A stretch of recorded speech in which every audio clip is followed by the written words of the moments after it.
you, your radio. Whoa. Cutting edges on your stereo, yeah.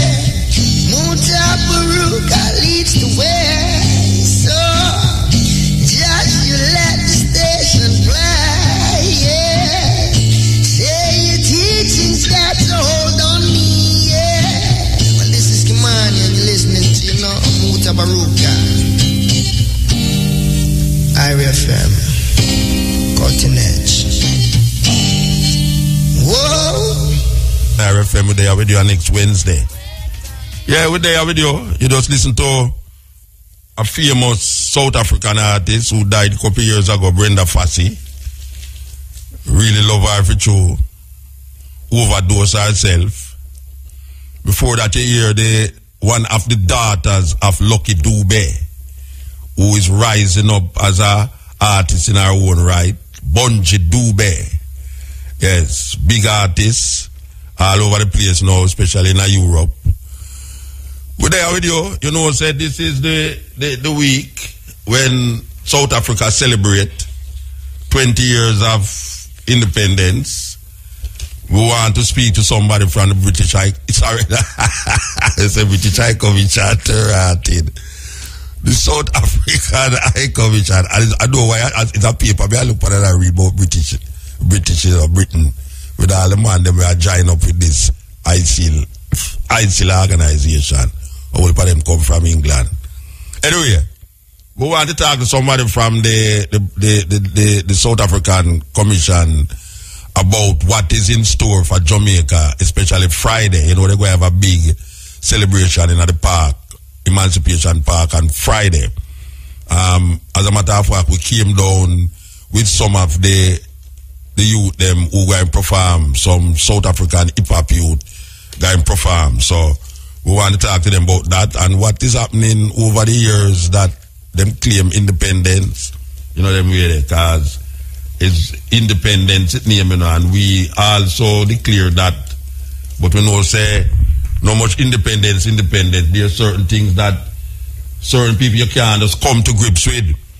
But I want you know say at 12 o'clock is the New Year. You know, this is New Year's Eve in Ethiopia, you know. Yes, a whole lot of people don't know that, but this is New Year's Eve in Ethiopia. Ethiopia is 7 years. Ethiopia calendar is 7 years behind the Gregorian calendar. For those of you who don't know about these things, you have the Gregorian calendar that was institutionalized by Pope Gregory. And you have the Julian calendar. Well, Ethiopia used the Julian calendar, and this is 7 years behind this calendar year. Ethiopia have 13 months. Yes, Ethiopia have 13 months. Gregorian calendar have 12 months. Well, on the 11th of September is the year, is what them call Maskaram. The first month of the year, Maskaram, in Ethiopia. And it is also the day when them kill Peter Tosh. Yes. It is also the day when them kill Peter Tosh. That is the 11th of September. And it's also the day when them fly some plane in the Twin Towers in New York and change the whole vibration of Earth and how people view the world. That incident alone created so much things that it's even happening right now. What happened on the 11th of September in New York City created a lot of things, and what is taking place now, a whole heap of the upheavals what is happening in the world right now is because of that incident, where after that America went into Iraq, and none of the guys them who them claim go into that building and destroyed did not come from Iraq, but they went there and mashed up the country. And now we see what is happening. Them break it and can't fix it. And now through them can't fix it. A whole heap of things that take place. But as we say, at 12 o'clock we want to play this documentary. You know, years ago we played a documentary named Loose Change. it is about the Twin Towers, and it's a next version of what a lot of Americans believe happened about those downing of the Twin Towers. A lot of Americans believe, say, their own government have something to do with it. Well, we want to play a follow-up version to the loose change that will feature, we're going to feature it at 12 o'clock. And tomorrow, we want to tell you that we want to tackle this ISIL, formerly ISIS, organization that is creating havoc and creating problems for Obama. This is a new thing where them say this organization more dangerous than Al-Qaeda. When them think it is done, it just a come. And it's them create the problem. No, them can't fix it. Because years after now, some man rise up again. And evil, according to what them are say, more terrible than Osama bin Laden. This man look more, according to them, wickeder than Osama bin Laden. As a matter of fact, him have all Americans a fight from him side. So you must know him have all oil, fields, where function him army. Because him say him have all army too.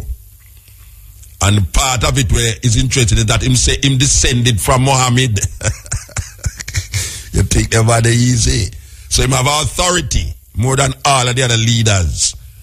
Him descended from Muhammad, the prophet. So tomorrow we want to talk about that. We interview, we might go right into the heart of Syria to go find one of them. I interview them too. Because so it's there. Or we might go in Iraq to find one of them. I interview them. But we want to talk about that. But for the time being, we want to tell you that Jamaica, I don't know if Jamaica will celebrate with the South African them, but I know that the South African them will be visible in Emancipation Park on Friday. Yes, Friday. That is when they will be in the Emancipation Park. So, we continue to be here. So here we are now. We're going to go to the South African. The Mr. I hope it's Mr. Philip Riley there by the phone. Good night. Good night. Hello. Hi, good evening. Good evening, sir. Good evening, sir. Is Mr. Riley this? Yes, hi. Is this Mutabaruka? Yes, this is Mutabaruka, man. Hi, good to hear, man. All right, give thanks. Okay, so you are here as a counselor? That's correct, yes. Oh, what are you counseling? Where I can, we try and counsel on taking the relationship with Jamaica and all the Jamaican people to a higher level. Okay, that's beautiful. I was just in South Africa. I came back on Monday, and I saw the youth, the musicians who will perform. We and them came down on the same flight, actually. So, yes. All right, so tell me something now. 20 years of freedom and democracy in South Africa. What does that mean? I mean, freedom and democracy in South Africa after 20 years. Well, I think that the first thing is that we do appreciate the support of the international community and Jamaicans in particular for helping us to achieve that freedom and democracy. Without that support, none of this would have been possible. I'm sure you would also then be aware that the development in South Africa has been distributed much more equally. And the opportunity, there are no limitations on the opportunities available to our youngsters in particular to live their lives to the fullest potential and, to pursue their dreams. Systems are in place to make that possible, and, through hard work and dedication, no opportunity is denied, unlike in the past where it would have been a case of racial profile determining whether you had any opportunity at all. And you are comfortable with it at this moment in time? Absolutely. I think in any situation, one could always do better. One could always improve on what has taken place. But I think generally, if you look at the statistics across the board, there has been a generally continuous upward trend over the past 20 years. Electricity has been rolled out to more and more households over the years. Yes. Opportunities for education across the board, primary, secondary and tertiary education have improved dramatically over the period of time. Government programs to provide meals to school-going children have been increased and expanded across all 9 provinces.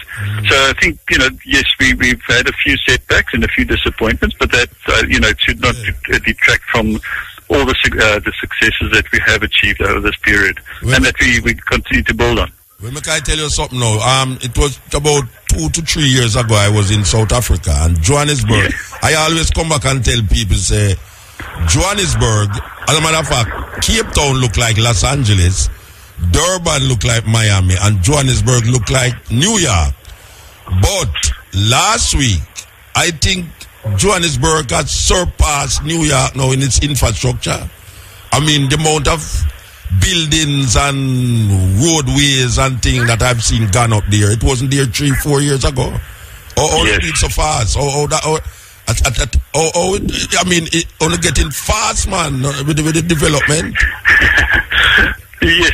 Well, look, the government, of course, appreciates that the economic opportunities can best be pursued with an improved infrastructure. And South Africa is hosting the 2010 World Cup, which I think was internationally recognized as the best to date. Was used as a catalyst to try and accelerate the development. Yes, and around it wasn't only around the football stadiums. It was a broad integrated network of transport systems. The road infrastructure was improved, rail infrastructure. Airport infrastructure. So across the board there's been significant development, and it's not only linked to South Africa, it's also linked to the SADC region, the Southern Africa Development Community, our regional community. So we're looking to build partnerships with our partners in Southern Africa as well and beyond. The Johannesburg airport is like a city in itself. The only other airport I see like that is the Atlanta airport. You can stay in that airport the whole day and just shop and watch and look. Even if the plane is taking long to take off. Well, we like to keep our guests in South Africa as long as possible. So, that airport is more than doubled in size over the past 10 years. So, I think we're doing quite well. Number of tourists have increased dramatically over the time as well. So, I think South Africa does have a good story to tell. And people continue to come to our country to enjoy that story and to take, the successes back to their own countries. And we're very happy for that and very proud of that. Yes, and we had the opportunity to perform in the Johannesburg Theatre, which the last time I was in that theatre, Nelson Mandela was there as a guest of some South African dance troupe. But to perform in that theatre and know that here I am performing in Johannesburg Theatre, it was really something to sweet me. It was nice. Yeah. It was nice. Okay, so this weekend, at least Friday, you have a free concert in the park. Tell us about this concert in the park. That's right, Mutabaruka. We are having a concert, open concert, as you say, free concert open to the public. We have performer from South Africa, Hip Hop Ansula, HP as he's known at home. He's one of our foremost performing artists at the moment. He's a multi-award winning performer. He's pairing up with Tony Rebel, Queen Africa, and Yabrooks. So, we'd like to think that it's a type of program that will a lineup that will attract, a wide spectrum and as many possible Jamaicans as, would want to come down and enjoy the vibe with us. No, well, the park will be full. I guarantee that the park will be full, Excellent. So it's nice to see the younger artists, them coming out, and it's really good that you brought the younger artists, them, to be exposed to Jamaica, because usually, I remember we had this dance troupe, which was nice, but as we know that the music has evolved So exposing the hip hop South African artists to the local scene is quite good, quite good. You know, yeah, and we're looking to build on that relationship. You know, it's yes, it's a concert, once-off concert on this occasion, but WHP is also looking specifically on developing collaborations with Jamaican artists, and you know, we're already getting a very good response to that, and we look forward to future collaborations. And you know, also as yourself and you know, many other artists, as you say, have been down to South Africa, right, and a return. I'm sure, you know, building on those cultural ties and across people-to-people contacts. Yes. I need to beg you to do something, though. The next artist you bring here, you have to bring this poet's sister named Lebo. I don't know if you ever heard of her. Yes. Lebo. I mean, really, you have to bring her to Jamaica, man. I mean, she's something else. I did a tour with her in Zimbabwe and Malawi and South Africa, and she was on the show that I was on Friday, and trust me, she need to come to Jamaica. She need to come to Jamaica. Tell yeah. Yeah, so I'm lobbying for her. But Veruca, I'm sure you'll know yourself, being you know, an artist in great demand, how difficult it is sometimes to secure the services and of individual artists. But we certainly will do what we can. You know, we'd like to see this as you know, yet another step in developing the relations. Yeah. There is, of course, a cultural cooperation agreement between Jamaica and South Africa. Yeah, I know that. Which, for a longer time. You know, does also is meant to facilitate that type of contact, and we certainly would do what we can to encourage, you know, exchanges. Young upcoming artists, you know, established artists. It's important to keep that relationship going. All right, what will be happening? Meanwhile, you are celebrating here. What will be happening in South Africa? Well, the main program in South Africa, of course, commenced around our National Day, our Freedom Day, 27th of April. There were a range of performances in different parts of the country. It is a year-long celebration, so there, you know, as the year progresses, there are different performances and in different parts of the country. And then in this instance, with regards to the international program, Jamaica is in fact one of the few so-called flagship countries that we've identified, where we're looking to celebrate together with the local population, local government, local people, the successes that you know, brought us freedom in South Africa, those sacrifices that people made, and to acknowledge that by having these performances in specific countries. And Jamaica is one of two countries in the Caribbean where we're doing a program of this nature, and there are only a handful of other countries where, you know, similar programs are being run. So, you know, it is an indication of the special relationship that we have with Jamaica. Yes, well, we give thanks. I mean, South Africa is one of my favorite places. Out of all the African countries, I've been there more times than I can remember, you know. And this free concert, we want to tell the Jamaican people, South Africa is celebrating 20 years of diplomatic relations with Jamaica and also freedom and democracy in South Africa. And this is happening at the Emancipation Park, and the time is from 6 o'clock to 9 o'clock, and it's on Friday, the 12th of September. Yes. I'm right? Yes, absolutely. And we look forward to good weather and good company from all. Give thanks, sir. Give thanks. Okay. Always. All right. This is beautiful. This is very beautiful. Imagine that I'm just coming from South Africa to land up in our celebration in Jamaica about South Africa. It reminds me of celebrating the close of the millennium in two different spaces. I mean, that is something for me personally as an experience, to know that you celebrated the new the ushering in of the new millennium in the West here, and I went to Ethiopia and celebrate the ushering of the new millennium in the East. Is not, I mean, that is what a sweet thing. Okay. Yes. Yeah, you know, because, you know, 7 years, Ethiopia is 7 years behind.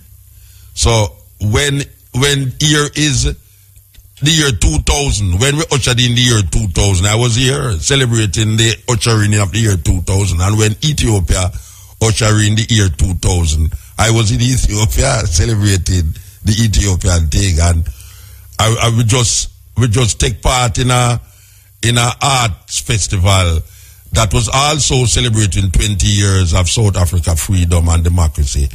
And now I am back in Jamaica, and it is also being celebrated here. So we want to remind the people them that this is taking place. Emancipation Park, live entertainment, also featuring Tony Rebel and Jabooks and Queen Africa. And that is from 6 o'clock to 9 o'clock, Friday, venue, Emancipation Park. This is the cutting edge on IRFM. It's Eve night, yes. In Ethiopia, it's New Year Eve night. We celebrate bringing in the millennium, the new millennium here in Jamaica and in Ethiopia. One might wonder, then you cannot celebrate the New Year's Eve in a two different countries. Physically, well, we want to know that it's a different calendar where them are work with. You understand? One I use Gregorian and one I use Julian calendar. One is 7 years lagging from the other one. Yes. Airport when we land, and who from Pretoria, and all the brethren them who have that great function for we in Pretoria, they come for we in the Saturday night there and drive to go to Pretoria, and they are there till early morning and sit down and a reason. Enough Rasta man there in South Africa, why you know that you think it's joke we make. Enough Rasta woman there in South Africa. So we want to play this tune for them. Yes, I will know say a whole heap of them listen to Cutting Edge, Stepping Razor, and we feel good for know say yeah, the brethren them sit down and have reasoning about things where we say on the radio. We out in South Africa there. So we want to play this tune for Johannesburg, one of our favorite city in the world.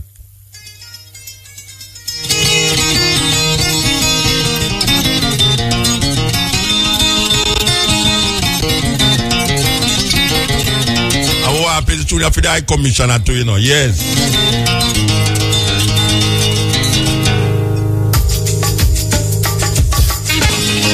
South African style. So I want to give you this brethren pass away, murdered from the streets of South Africa. Plane get hijacked. I mean not plane, car get hijacked. Right, come like we still under the influence of the 13, 15 hour trip here, you know. Hey, you know what it is? You know what it is for sit down in a plane for nearly 16 hours non-stop, and then when you reach, you sit down at the airport 10 hours. Well, that is what we just don't do. You know what it is to sit down in our airport from 6 a.m. to 4:30 p.m. and wait for the next flight? That is what we just don't do, and that is what the brethren them just don't do too. For come here and play some music for the people them. Okay, Lucky Dube. We just played that a while ago. Now the 80s there. People believe it was Peter Tosh, you know. Yeah, man, the man sound like Peter Tosh gone to bed. Unfortunately, Peter Tosh was murdered. And this Virginia was also murdered. Can you believe that? Now, I want to tell the people them something, you know. The other day, we do reggae on the river in California there. And we have an album where it's on releasing in South Africa. It's not releasing in the West. And we have two tunes on it. One of them we just play Girl from Johannesburg. Well, we have a tribute to Lucky Dube because me and him developed a relationship over the years. And yeah, the brethren use reggae as a medium for send out the message out there. But when we hear say Lucky Dube dead, man, may I tell you, man, it drive me away.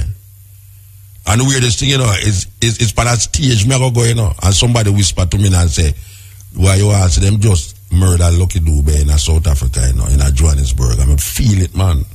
Anyway, when me and my brethren David decide so we're going to do this album with a South African flavor, we write this poem here in tribute to Lucky Dube. So we want to play this song here in tribute to Lucky Dube, and we did it on Reggae and the River. And this is the weirdest part right now because tears come on my eye, man. Imagine you do a poem for a man on a stage, thousands of people in front of you, and the MC, after you done the poem, the MC who was Roger Stephens, everybody know Roger Stephens. Roger Stephens come to me in the middle of the stage and whisper in my ear, say, and you know, today is Lucky Dube birthday. Me I tell you, man, tears start coming out, man. Me I forget where the mic and come off of the stage. That was serious thing. Unknowingly, we just said the poem and finish the poem now, and I go in at some dub vibes and thing. And the man just come to me and tell me, say, you know, today is Lucky Dube birthday. Tribute to Lucky Dube. Yours truly.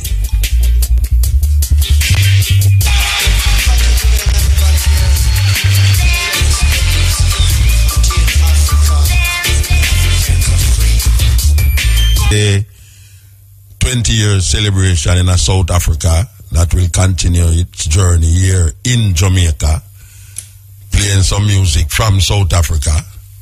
Yes, we give thanks. South Africa. It's weird that them call the geographical location of a country. The country name is Azania.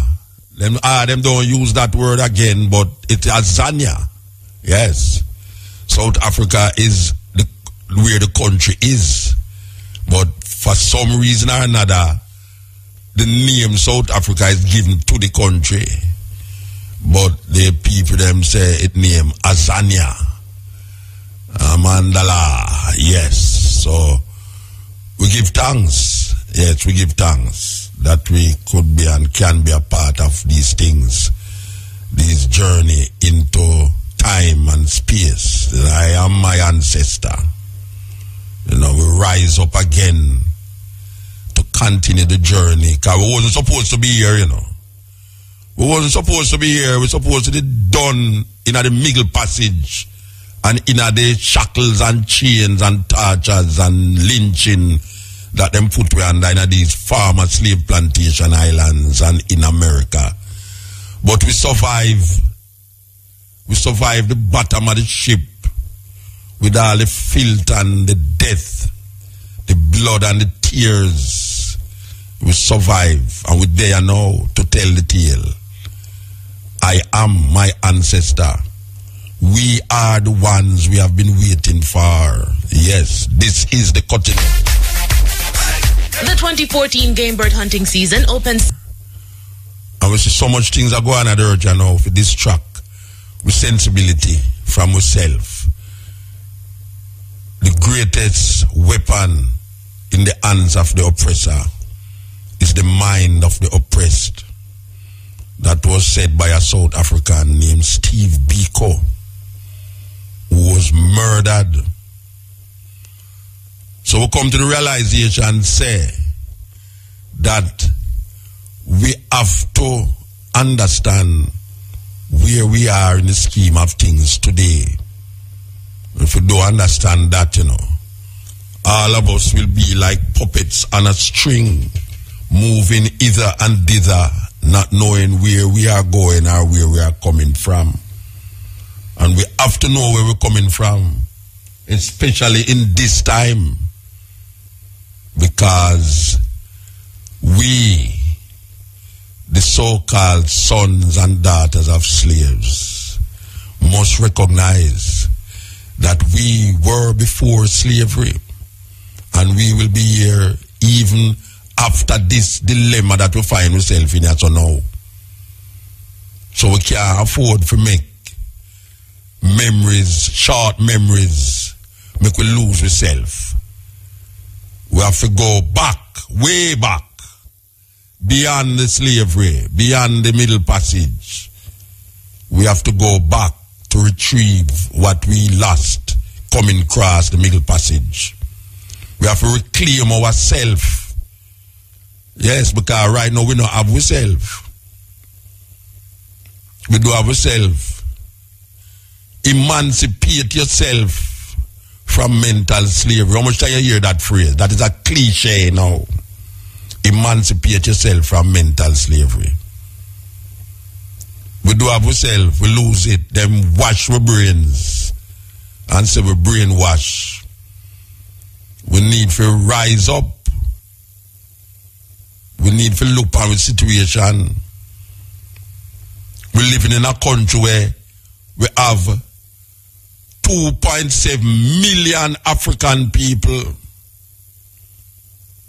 And when you look at the minority groups,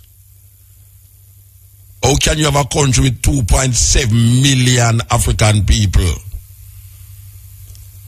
And the 2.7 million African people don't even recognize them Africanness. And the little minorities, can they make the minorities look like it's nothing, you know? They make the minorities look like it's enough. I wonder how much one was at the celebration where we keep in our IRFM the other day.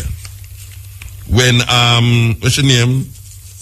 Amina Meeks Blackwood come on the stage and tell you the population of Jamaica in ethnic groups is a serious thing. Now when people say this, you say people I say boy right now we racist and with this and with that, but I like me I know me reach this level I know when me don't even care, you understand? But statin, which is people who go deal with them statistics there. Because we don't know about them statistics there. You know. Them have them scientific way to deal with statistics. Statin is a reputable organization that deals statistics in countries and deal with groups, ethnic groups. And according to Statin, it's only 4,116 white people in Jamaica, 5,150 Chinese people, 759 Arabs, 350 Jews, and 23,000 Indian. No. When you look on it, the African, them is 2.7 million. Ooh, yeah. I know me, I said this, you know. This is Statin. This is them now evaluating the ethnic population of Jamaica. You have 4,000 white people, 5,000 Chinese, which is 9,000 that, and at the same time, call that 10,000 people they saw. Arabs 700 odd, so 10,700 odd, and 300 odd, 7,000, 10,000, 11,000, and 33,000, 11,000, that are 34,000. 34,000 of the other ethnic groups together. That means the whites, Chinese, Indians, Arabs, Jews come up to 30,000. And the African group is 2.7 million. Now do your maths and see how much percentage of the Jamaican population is African. Yet tell them about out of many one people. When them talk that, you know, it make it sound like the ethnic group them enough in Jamaica. You know, it's a serious thing. And it's them control Jamaica. The little 20,000, 30,000 control the 2.7 million people. How is that possible? That come like a apartheid. That 20,000 people decide how you eat, how you drink, how you talk, what you wear, where you go, how you have sex and all these things. 30,000 people decide that for you. Think about it. The 2.7 million African people in Jamaica, 30,000 people decide what you wear, what you drink, what you eat, what you see, what you believe in, how you believe in it, your democratic government, how you propel your government, what your government should do, if you do a you vote, you know. Yeah. A you vote. Because them depend upon the majority of African people to vote for African government. But guess what?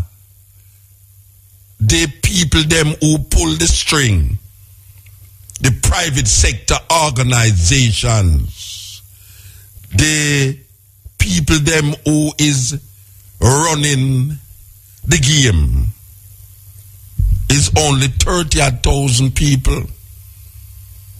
So if you put 30,000 people with 2.7 million, that is 2.7 million and 30,000, 2.7 million. Well, it mind-boggling, Rasta. It mind-boggling. It mind-boggling. 30,000 people, that is not even, I don't even know, I don't even want to say the wrong mathematical thing. That don't even sound like 1% of the blouse and skirt population. I got cuss bad word for the radio, I mean, let's stop the program. But that is not evil. That is that, to me, I want every daughter listen to me, can tell me the maths. 30,000, 2.7 million people. How much percentage of the population that? Eh?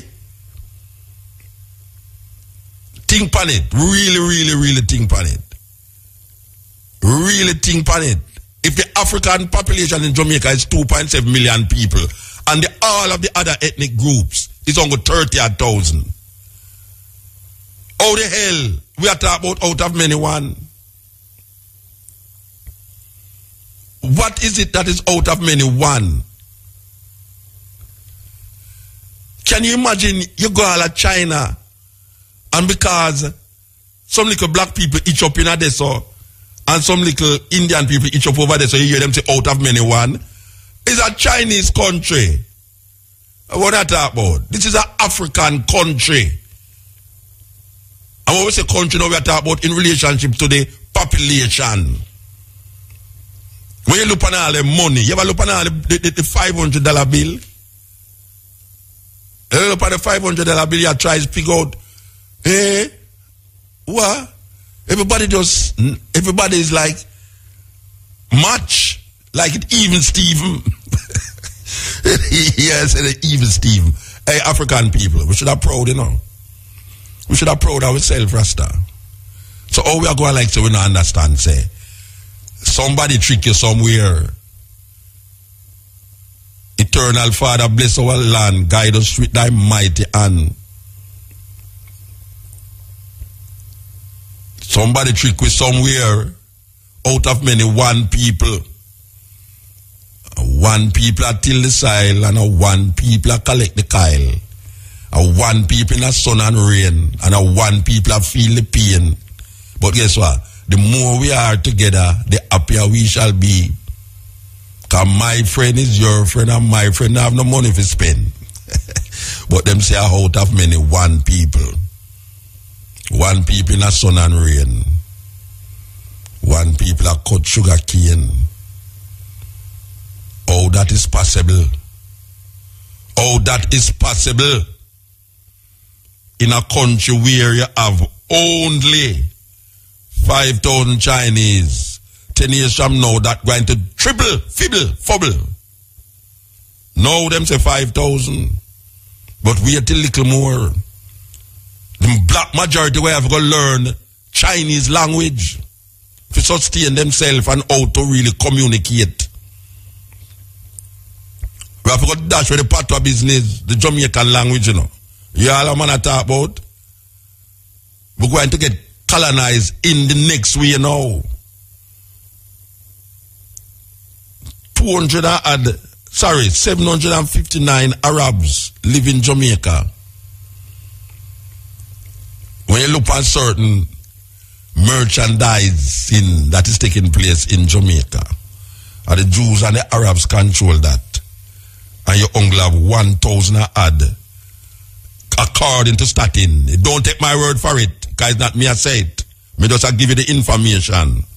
According to Statin, there's only, between the Arabs and Jews, it come up to 1,109. And they're so specific. They're so specific to it. I don't know how them people they get them information, they get them the result, but the Arabs and the Jews make up 1,000 odd people. That means if you keep a stage show in a which part if you keep the show though, if you keep some fest and you invite all the ethnic groups except the African groups in Jamaica, and if all of them come to your show, really and truly, like for instance, in a jam world, make us say jam world, Sting, you go on, if everybody, which undoubtedly not everyone will come on the show, but we could say, according to all this thing I go now, if everybody of the ethnic group except the Africans come to the show, you're going to have 30,000 people in the show. If you keep a show and everybody except the other ethnic group, but the Africans them come, which undoubtedly all the Africans them not going to come, you can't have no space for all them 2.7 million people. There's no show in Jamaica that can hold so much people. Yet still we know the stadium hold 30,000 people. So you can put all the other ethnic group in stadium. If all of them come and it pack. You can't even put quarter of the other ethnic group, which is the majority ethnic group, in stadium. Because now go all. Because Kingston will have 700,000 people. Well, I tell you, them think of bite buggling in the Rasta. When we look at them, think of how black people so fool, you know. It doesn't say what we had. Oh, black people so fool. Eh? Oh, them little thing I just run past with so and we don't take it lightly. That black people run the government. Black people vote in the government. But when you look at the poorest set of people them in Jamaica, it's the majority. And when I say it obviously have to be the black people them, because black people have the most populated areas in Jamaica where you have sufferation. Obviously it must be the majority in the country. But guess what? You know, so the Chinese police are walk the street with the next Chinese police. You know, so Chinese are cut no sugar cane. You know, so no Chinese pan dump truck. You know, so no Arab pan dump truck. You know, so no white people pan dump truck. I take up rubbish. But a whole heap of the rubbish come from them yard. You have Chinese burial ground where only Chinese can bury there. I'm scrubs, why? Black people only in a problem. May I tell you that? We are going like so we are idiot. As a matter of fact, it come like we are idiot. If we can make this thing continuously, so we always say we are African. I know me say African, you know. I know me say Indian, I know me say Jew, I know me say Arab, I know me say China, I know me say white, you know. It's starting in a them observation and them analysis of scientifically deal with it. So starting is aware that you have different ethnic groups in Jamaica, and one of the ethnic groups is Africans. Who is the Africans they matter about? The Africans is the majority of Jamaican people who don't want to say them is African. Starting said Chinese. The African people identify the Chinese. The African people identify the Indian. The African people identify the Jews. The African people identify the Arab. The African people don't identify themselves. It's madness. It's crazy. Because it's starting to say them evaluate the amount of people in the different ethnic groups. And when them come down to the majority of people, them never say No other thing, them say the African people, it's 2.7 million people in Jamaica. The Africans. The same people, them who never go to Africa yet, is referred to as Africans by Statin. The same people, them who afraid to say them are African, is referred to as Africans in a Jamaica by this organization that is going through the ethnic groups in Jamaica. And if you ask a Jamaican about the other ethnic groups, him can identify a Chinese, him can identify Arab, him can identify Jew, him can identify Indian, him can identify white people. Him can identify himself. They don't see how crazy it is. You don't see how crazy it is. Because when they reach the majority group, they never say Jamaican, them say African group. It's 2.7 million. Even that alone should have make you realize, but something wrong here, so. Because if all other people them related to a country, Chinese, Arab, Jews, Indian, how come me, when it reach a African, me say me not African, me a Jamaican. You know, to the madness in it. You know, to the craziness in it. That you could have talked about, say, well, me never go Africa yet, you know, nobody call me an African. Starting saying is African. 2.7 million African in a Jamaica. And that enough to realize. It never say 2.7 million Jamaican. Because if you add up the whole of them now, then they become Jamaican. But guess what? The minority group run the life of the African people them in a Jamaica. And Jamaican people are going like them an idiot. And when we talk about Jamaican people, now we talk about the whole of the group them. The whole of the group them. Because one, I try control the next one. You ever hear about sit down on the wall and watch him and watch me? That is exactly where I go on in a Jamaica. You sit down on the wall and watch him and watch me. Everybody I watch, who for watch, I get paranoid. Rich people feel say poor people where them have, and poor people feel say everything where rich people have is poor people them thief it from. I saw it go. It's a schizophrenic, almost paranoia that is taking place in Jamaica. And that's the most spirit places too, but we are talking about Jamaica itself. We are talking about Jamaica itself because how can a country where give the world Marcus Garvey? How can a country where give the world Rastafari? How can a country where give the world reggae music?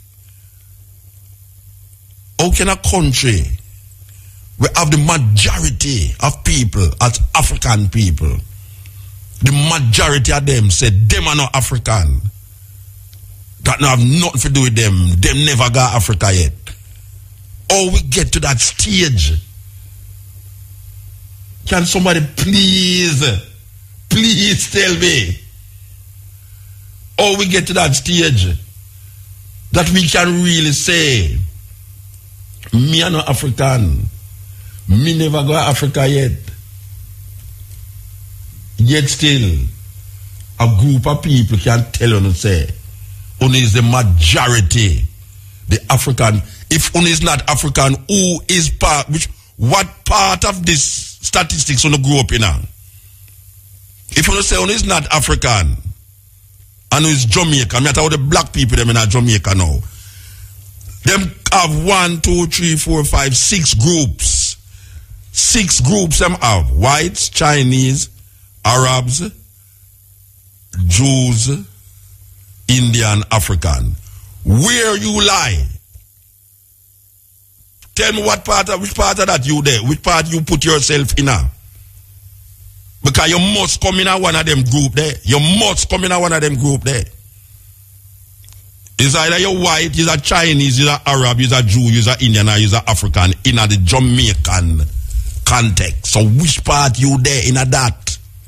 And that's the question you must ask yourself. When they take the statistics and they talk about the ethnic groups, which one of the ethnic groups you find yourself in? The greatest weapon in the hands of the oppressor is the mind of the oppressed. This weekend, Friday, Emancipation Park, South African them celebrate them freedom and democracy. Hip-hop artists, young hip-hop artists, this is one of the biggest tunes right now in South Africa. Believe you me.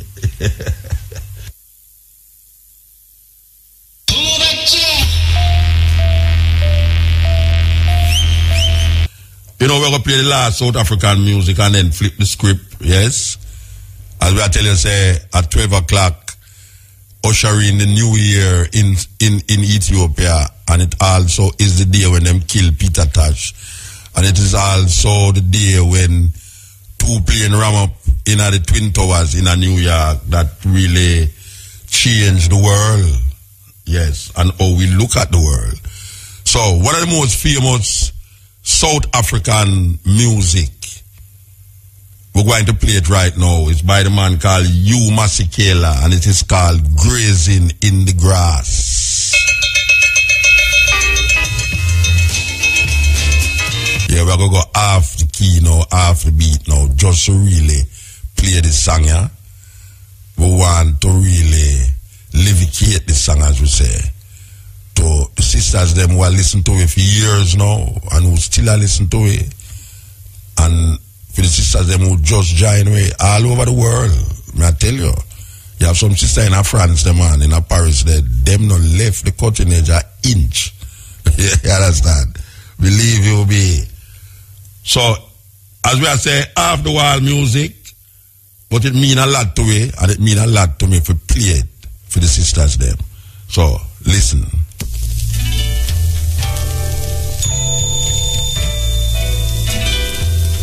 Full, black is beautiful. As we are saying, we are living them to all the sisters them who listen to it. And we are living them to all the newfound friend them we will find don't have forever young every Sunday. These sisters in the garrison, in the ghetto areas, them who come to me and say, Muta, we not stop listening to you, you know. Yeah, man, we want to livicate that song to all those sisters. Nancy Wilson said, black is beautiful. This is the cutting edge. And I FM. And as we have said, the journey continue. You know, say, we tell you about the New Year's. We're going to bring in the New Year in Ethiopia with a New Year Ethiopian song that every New Year now, this is the theme for Ethiopia when you have New Year's. Them play this New Year's song, but we want to wait till it is exactly 12 o'clock. We want to wait till it's exactly 12 o'clock, you know. We want to do it like how them do it. In a million people style, yeah, so. Okay, so we could find a New Year's song, yeah. Hey, don't bother joke out this thing, you know. You make 12 o'clock come and we don't find the tune, you know. Alright, you think so computer easy? We'll find the tune, the New Year's tune, Ethiopia New Year's song. So we're going to do a countdown. All the people them who are listening to it must know, say, this is Ethiopia New Year, and at 12 o'clock, it usher in a new year in Ethiopia. To the hour, the 11th or the 12th. How it go? 10. Oh, tomorrow the 11th. Yes, sorry. All right. The 11th of September is the new year in Ethiopia. So we want to start the countdown in a few. And Brian, I'm going to do the countdown for me, you know, because I'm now watch the clock, you know. Now watch the clock. Brian, I'm going to do the countdown for me. That's we can start the tune and tell everybody in Ethiopia and all the Ethiopian them, Happy New Year. You understand? That's how we are doing it. We don't care what nobody else want to do, even though it might look strange to a whole heap of people. But we know that it is not strange. What is strange to we is when people are celebrate Halloween. That is strange to me. You understand? When we see black people are celebrate Halloween, that is strange to me. And when we see black people are call themselves Roman Catholic, that is strange to me. Because Catholic means universal. Roman Catholic means he's a universal Roman under the auspices of the Pope of Rome. So that is strange to me. It is strange to me that black people every 25 of December, them celebrate a thing named Christmas for a man who never born on that day, but they was told that it is his birthday, and the people who tell them that it is his birthday know that nobody never born on the 25th of December named Jesus Christ, but them have black people celebrate that. That is strange to me. It is strange to me because them know say it's not the 25th of December the man born, and them know say them halfway in a serious capitalist situation where if them tell you that continuously, you will want to prepare for it and spend half your little money, and when January coming out of money, that is strange to me. That is strange to me. So, when we say Ethiopia celebrate New Year's on the 11th of September, we know say that is not strange to me because we understand the dynamics of finding our logics. And it is 12 o'clock. And we're going to play this tune before we play the anthem of Jamaica. You could have deal. We are playing this tune first. It's a Happy New Year in Ethiopia. Here goes.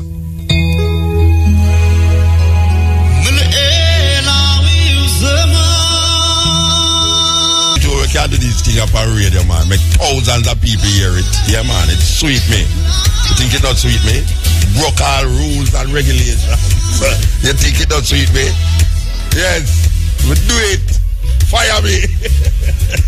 Brothers and sisters. 3 minutes past 12. Join us with respect for our national anthem. Let us stand and defend this one. Peace and love. Thank you. Eternal Father, bless our land. Guide us with thy mighty hand. Keep us free from evil powers. Do our life through countless times. To our leaders, great defenders, grant true wisdom from above.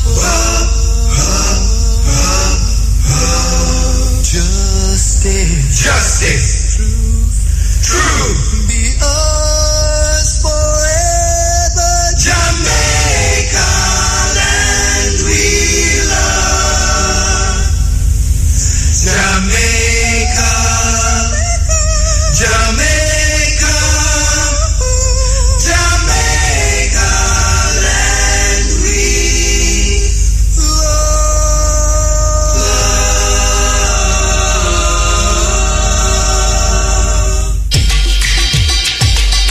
I'm Sly Dunbar. I'm my name Robert Shakespeare. Stay tuned to RFM Mutabaruka. Right now, this is the cutting edge scene. It's a motor.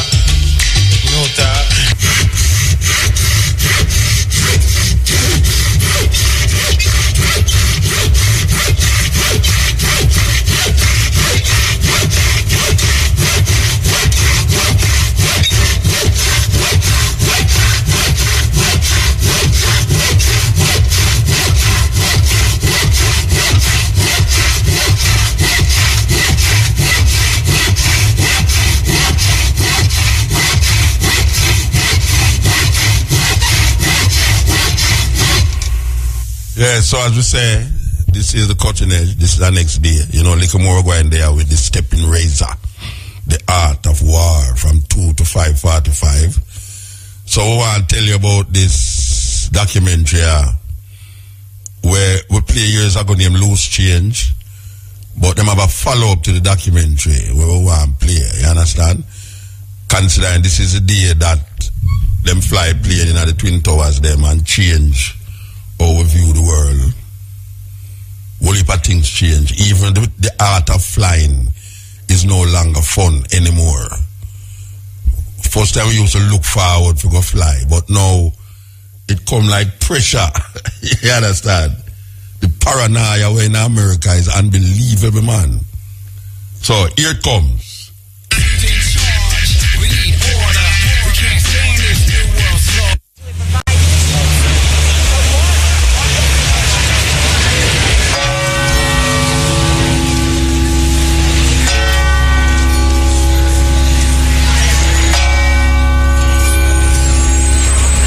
September 11th, 2006, thousands from all over the world gathered in New York City, New York. They wore black shirts, reading Investigate 9/11, and held banners that read, "Ask questions, demand answers." This day marked the 5th anniversary of the terrorist attacks of September 11th, 2001. Although the 9/11 Commission report had been published over 2 years prior, many Americans and citizens worldwide remained convinced that the truth was being withheld from the public.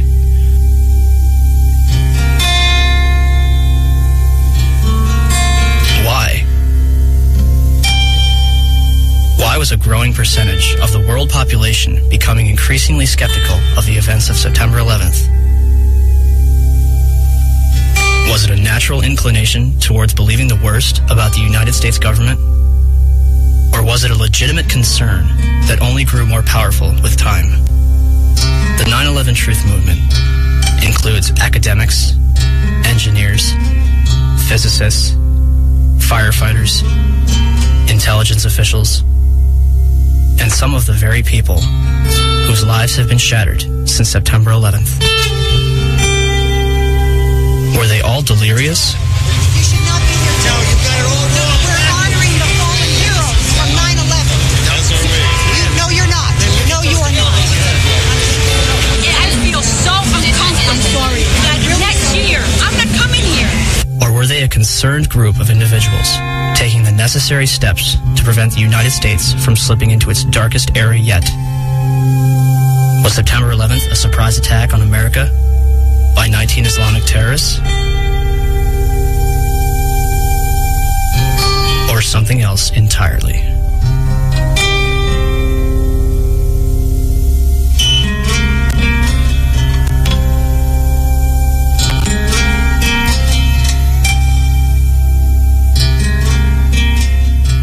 George Bush has spent an uncomfortable day with his people trying to explain away why he failed to pass on warnings the White House had received before September the 11th that terrorists were planning to hijack American aircraft.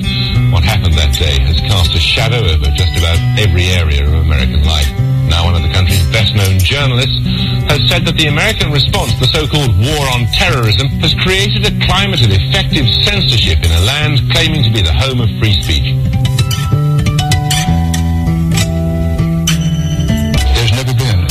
War, small or large, in which access has been so limited as this one.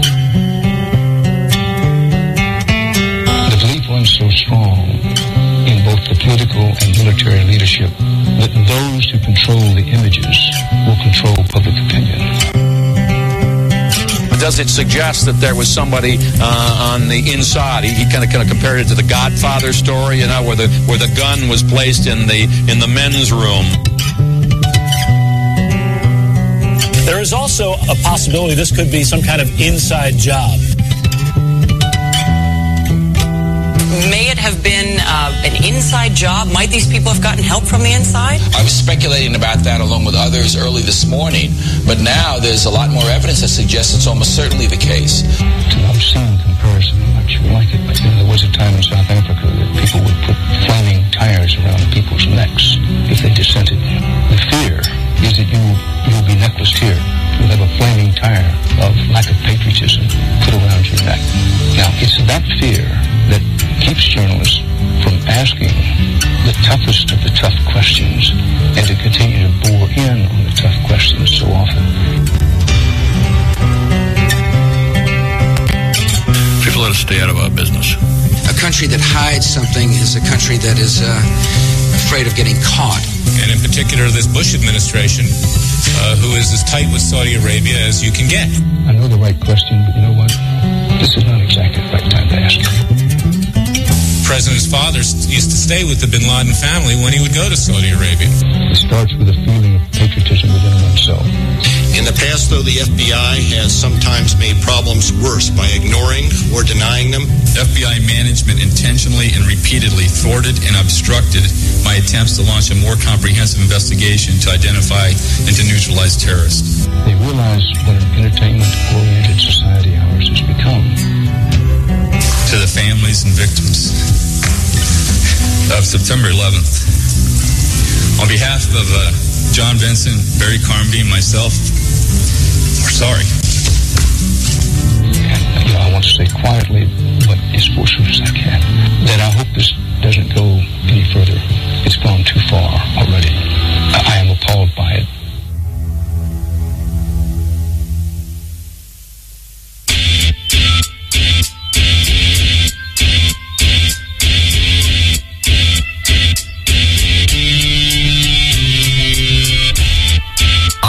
13th, the United States government declares that it has overwhelming evidence that bin Laden is responsible for the attacks. The Taliban offers to hand over Osama bin Laden if the United States can provide evidence. Our position in this regard is that if America have evidence and proofs, they should produce it, and we are ready for the trial of Osama bin Laden in the light of evidence. Are you willing to hand Osama bin Laden to the United States or not? No. Without evidence, no. September 23rd, 2001. States. The Secretary of State said the administration would soon be able to document its case in public against the Al-Qaeda network and Osama bin Laden. And I think it'll be persuasive. By the next day, the White House was already backpedaling.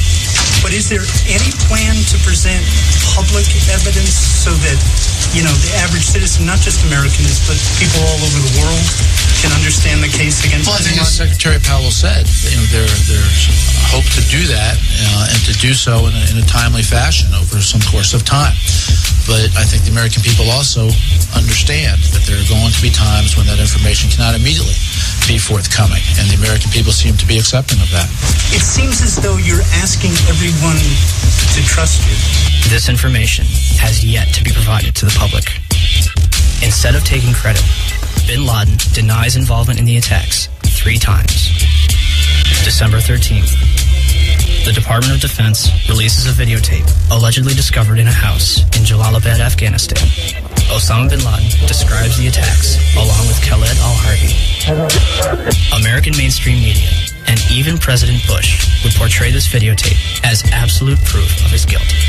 International establishments question the authenticity of the tape. December 26th, 2001.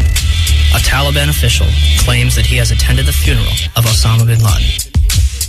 The next day, a video believed to be recorded on November 19th is broadcast, in which bin Laden praises the attack, but takes no responsibility.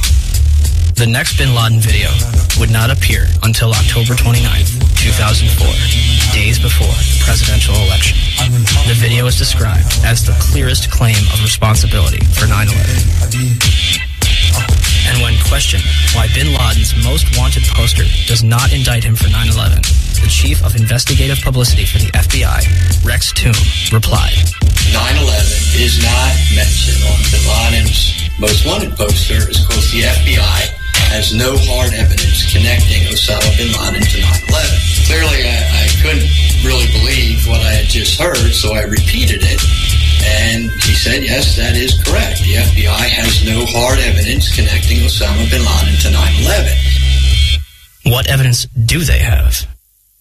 2 bags belonging to Muhammad Atta checked in at Portland Airport but failed to make Flight 11 at Boston, containing a 757 video tour and flight manual, an Arab-English dictionary, a handheld flight computer, a Quran, and his will. Why would Atta take his will onto a plane that would be destroyed in a fiery inferno? Marwan al-Sheikh's rental car, discovered at Logan Airport, containing an Arabic flight manual, an airport restricted area pass, and documents from Huffman Aviation. Nawaf al-Hazmi's rental car, discovered at Dulles Airport, containing Muhammad Atta's instructions, a check for a flight school in Phoenix, 4 drawings of a 757 cockpit, a knife, and maps of Washington and New York. Saddam al-Sakami's passport, discovered below the Twin Towers.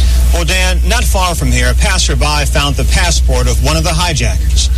How does a passport fly out of a man's pocket through a 400-mile-per-hour airplane crash, survive 9,000 gallons of jet fuel, and land intact on a sidewalk 1,000 feet below? Mahed Maked and Nawaf al-Hazmi's ID cards discovered in the wreckage at the Pentagon. An ID, Saeed al-Ghamdi's passport, Ahmed al-Nami's driver's license, passport photos, and a business card found in Shanksville. The list goes on. A former high-level intelligence official commented to New Yorker magazine, "Whatever trail was left deliberately for the FBI to chase." They used hundreds of different payphones and cell phones, often with prepaid calling cards that are extremely difficult to trace. And they made sure that all the money sent to them to fund their attacks was wired in small amounts to avoid detection. Small amounts? Lieutenant General Mahmoud Ahmed, the director of the Pakistani Inter-Services Intelligence Agency, the ISI, was reported to have wired $100,000 to Muhammad Atta in August 2001. This transfer was facilitated by Saeed Sheikh, the man who allegedly kidnapped and murdered Wall Street Journal reporter Daniel Pearl, who is investigating the ties between the ISI and Islamic militants. And the Pakistanis, of course, if you know your history, have only been a couple of degrees of separation away from the so-called Al-Qaeda hijackers.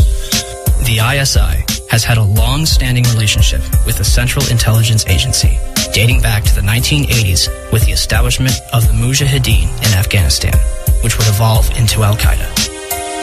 I focus in on the wire transfer that General Mahmoud Ahmed wired to Muhammad Atta right before 9/11. That's pretty crucial because General Mahmoud Ahmed was actually meeting with key Washington, D.C. insiders, Senator Bob Graham, Porter Goss, the future director of CIA, on the morning of 9/11.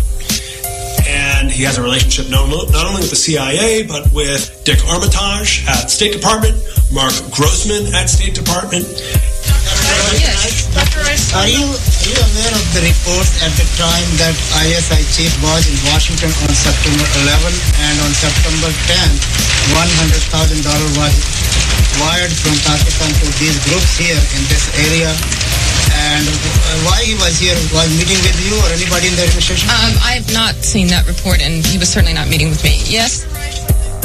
In the White House transcript of this exchange, which is delivered to the press, the information about the ISI is censored. Bob Graham and Porter Goss will later co-head a joint inquiry which publicly claims that the Bush administration received absolutely no intelligence that could have prevented the attacks. The meeting begins at 8 a.m. over breakfast at the Capitol building and lasts through Flight 175's impact with the South Tower. During his visit, which began on September 4th, Ahmed would also meet with the present CIA director, George Tenet. A month later, after reports of the transfer between himself and Atta, Mahmoud Ahmed retires from the ISI. The 9/11 Commission report will later conclude that they saw no evidence that any foreign government or foreign government official supplied any funding. The Commission decided not only to omit the information, but to deny it entirely. On 172, page 172 of your report, the 911 report, you say, quote, the U.S. government has not been able to determine the origin of the money used in the 911 attacks. Ultimately, the question is of little practical significance, end quote. How can you state that the question of who bankrolled the deaths of 3,000 American people on September 11th is, quote, of little practical significance? Because it costs so little money. That's the awful thing. It costs less than $500,000. That's why it was so hard to trace. We were able to find pieces of the $500,000, but it came in very small pieces. And you said earlier $500,000 to do the 9/11 operation. We know that $100,000 was wired to Muhammad Atta directly from the head of Pakistani ISI. Well, I'm not aware of that. Pakistan, I think, is the most dangerous country in the world. Why was there such a vested interest in covering up the transaction between the ISI and Muhammad Atta? And let's talk about that wire transfer, because Governor Kaine had no basis for denial, because the FBI and the Wall Street Journal confirmed the General Mahmoud Ahmed wire transfer I'm talking about. But the 9/11 Commission deliberately said that funding is not important and assigning blame is not important to them, but it is to us. As if their funding was not suspicious enough, a number of hijackers reportedly trained at U.S. military bases. As hard as this is to believe that two of the alleged terrorists involved in what happened on Tuesday may have attended schools run by the U.S. military. Now, this is according to a senior defense official. Ahmed Al-Nami, Ahmed Al-Ghamdi, and Saeed Al-Ghamdi listed their address on both driver's licenses and car registrations as the Naval Air Station in Pensacola, Florida. Muhammad Atta reportedly graduated from the U.S. International Office School at Maxwell Air Force Base in Alabama. In response to a Freedom of Information Act, Captain Jason Taylor confirmed that a Muhammad Atta trained there between 1998 and 1999, but did not verify if it was the same person. Abdulaziz Alamari attended Brooks Air Force Base in San Antonio, Texas. Saeed Al-Ghamdi and others attended the Defense Language Institute in Monterey, California, as confirmed by Lieutenant Colonel Steve Butler, Vice Chancellor for Student Affairs. American media ceases investigation when the Air Force says, "We are probably not talking about the same people." Two of the hijackers, Nawaf Al-Hazmi and Khalid Al-Madar, rented an apartment from and lived with an FBI informant. Curiously, a number of them were reported to still be alive after the attack. Finally, we were led to believe that the alleged hijackers were fundamentalist Muslims spending their final days preparing for paradise. Yet, in the week before the attacks, a number of them would drink, visit strip clubs, and solicit prostitutes. By all accounts, Atta and his cousin kept to themselves, except for last Thursday at this bar in Hollywood, Florida. It's believed both men came in, drank heavily, and then refused to pay the bill. And the guy got very, very offended, and he said to me, "Oh, I can pay my bill. I'm an airline pilot." And I was like, okay. Mahed Maked is spotted several times at a porn shop. Hamza Al-Ghamdi ordered a porno in his hotel on September 10th. The mayor of Paterson, New Jersey, states that they are spotted more at go-go clubs than at mosques. Regardless of their actions, some of the hijackers' presence was known as early as 2000.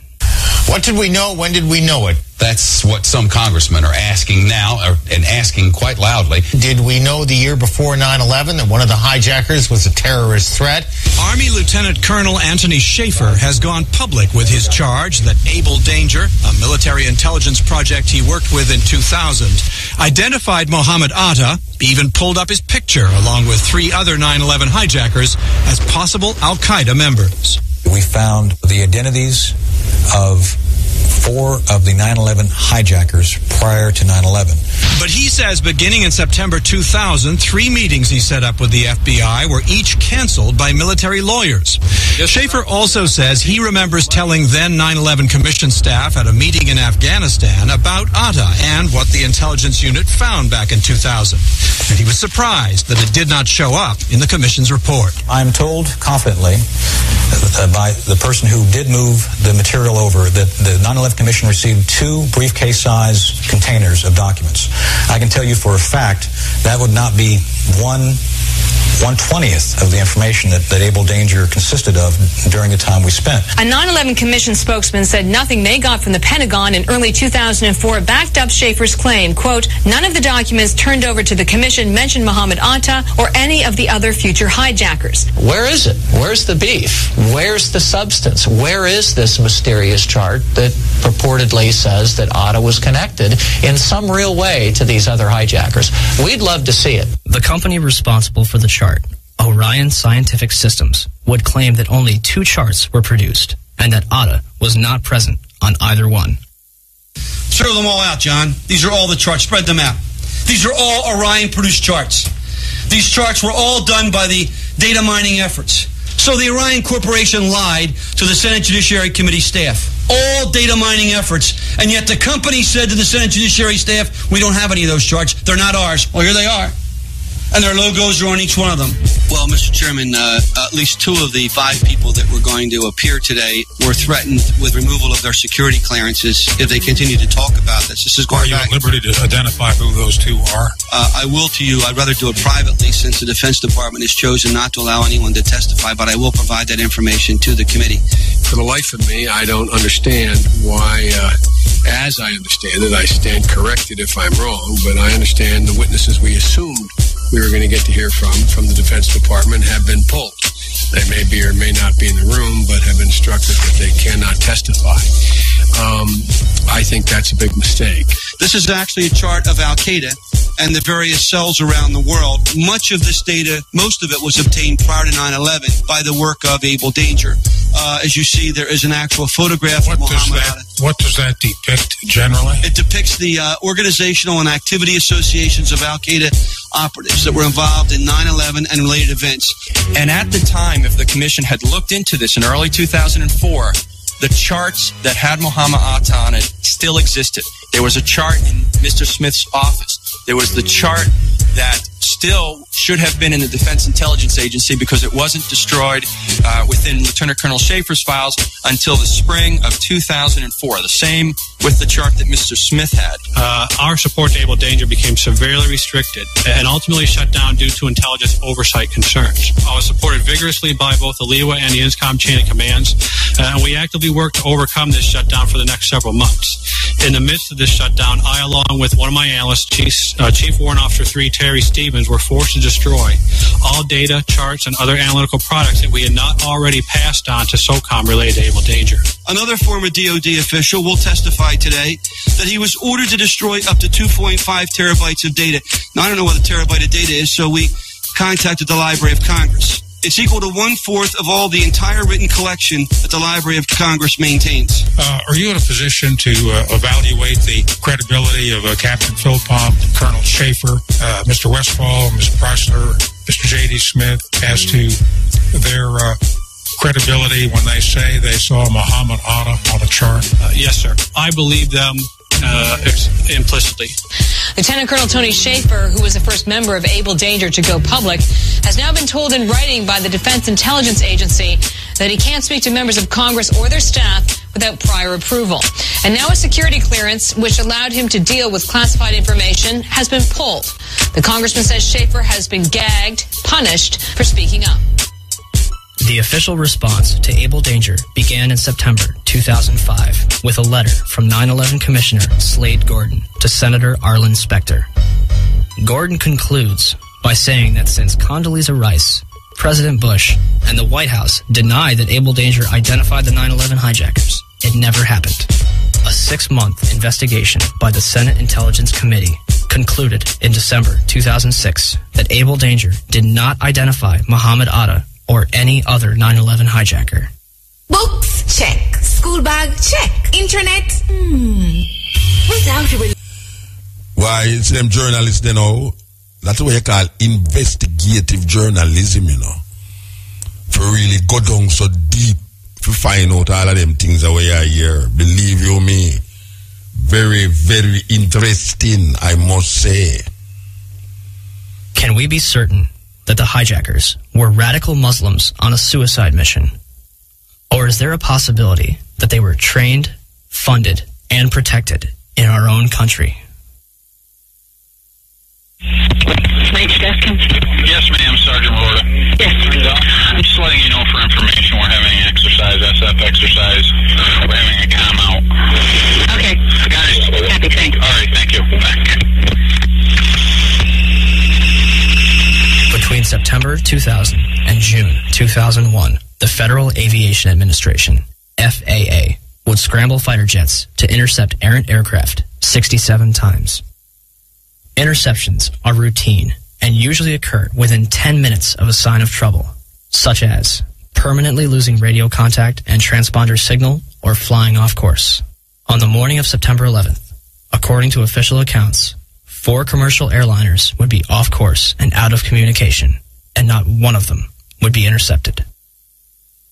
How is it that on 4 separate occasions on one day that $1 trillion military and intelligence infrastructure could fail?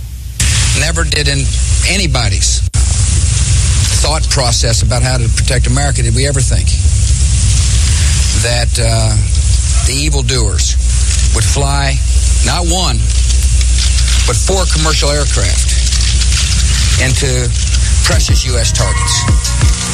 Never. I don't think anybody could have predicted that these people would take an airplane and slam it into the World Trade Center, take another one and slam it into the Pentagon.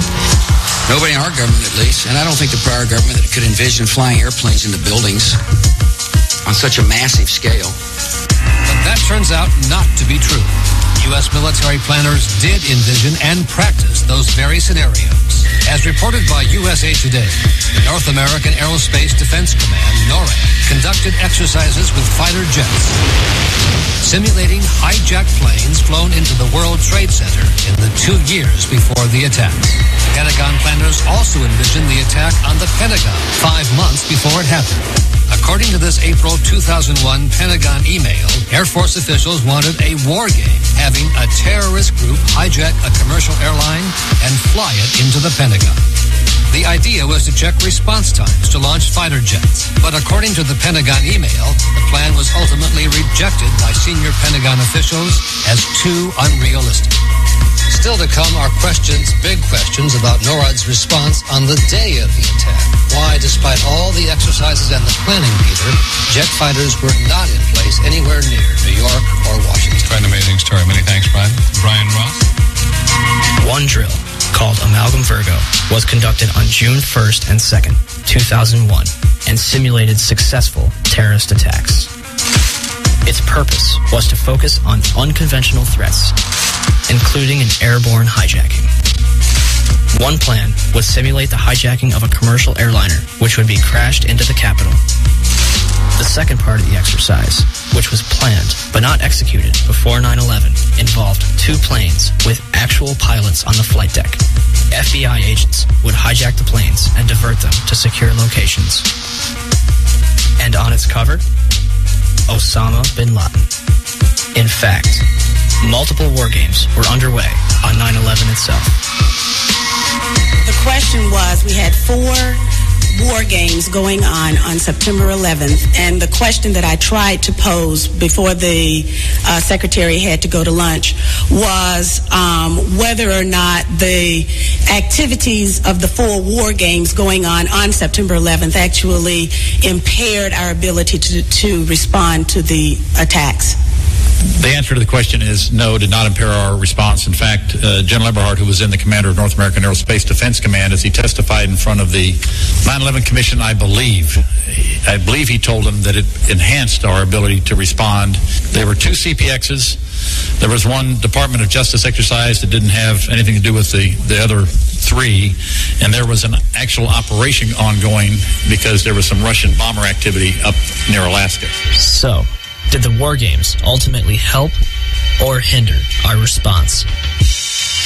September 11th was day 2 of Vigilant Guardian, an exercise staged by the Joint Chiefs and NORAD, which simulated hijacked planes in the northeastern United States. Vigilant Guardian is a branch of Global Guardian, a mass Armageddon exercise being conducted at Offutt Air Force Base in cooperation with NORAD. Originally scheduled to take place in late October, Global Guardian was moved to September. The exercise is reportedly canceled after the second Twin Tower is hit. 3 E-4B Doomsday planes remain airborne. 2 government sources familiar with the incident tell CNN it was a military aircraft, but say the details are classified. This comparison of the CNN video and an official Air Force photo suggests the mystery plane is among the military's most sensitive aircraft, an Air Force E-4B. The E-4B is a state-of-the-art flying command post, built and equipped for one reason, to keep the government running no matter what, even in the event of a nuclear war. Ask the Pentagon, and it insists this is not a military aircraft, and there is no mention of it in the official report of the 9/11 Commission. The Pentagon, the Secret Service, and the FAA all say they, at least for public consumption, have no explanation of the giant plane over the president's house, just as the smoke began to rise across the river at the Pentagon. Barksdale Air Force Base also participated in Global Guardian. Instead of returning directly to Washington, D.C., President Bush would fly to both Barksdale and Offutt Air Force Base before returning to the White House. Another drill, Northern Vigilance, moved fighter jets to Canada and Alaska to monitor a fleet of Russian MiGs on a training mission. Northern Vigilance also placed inputs onto military radar screens, also referred to as phantoms. Inputs are simulated errant aircraft, which appear real to those participating in the exercise. We fought many phantoms that day. 3 F-16s from Andrews Air Force Base, located 15 miles from the Pentagon, are flown 180 nautical miles away for a training mission in North Carolina. Fort Belvoir, an Army base 10 miles south of the Pentagon, is preparing for an exercise intended to test security in case of a terrorist attack. Employees in the Office of Emergency Management on the 23rd floor of World Trade Center Building 7 continue preparations for Tripod, a biological attack drill scheduled for September 12th. Finally, the National Reconnaissance Office in Virginia begins a drill at 8:45, conducted by a team from the CIA, in which a plane crashes into their building. Also, a number of war games were being conducted that have yet to be fully disclosed. Ask about the war games that were planned for 9/11. Commissioner Gorelick. Could you please be quiet? We have only a few minutes with General Myers. I'd like to ask a question. General Myers, I'm sorry. I would ask, please, people in the audience to be quiet if you want to stay here. Sir, this commission has not answered my questions. I'm walking out. It's a farce. I will. Thank you. So let me get this straight. On the morning of 9/11, the United States is running drills in which hijacked aircraft go in and out of radar. Fighter jets are flown out of the United States, and planes are crashed into buildings. What a coincidence. And in terms of what motivated me to bring all the aircraft down, as you see one thing happen, that's an accident. When you see two of the same thing occur, it's a pattern. But when you see three of the same thing occur, it's a program. And so at that point, I decided to bring all the aircraft down. And so, at 9:45, all airborne planes were forced to land. This order applied to all civilian aircraft. Certain military planes were allowed to remain airborne. By 12:16 that afternoon, the FAA managed to ground over 4,000 planes without incident.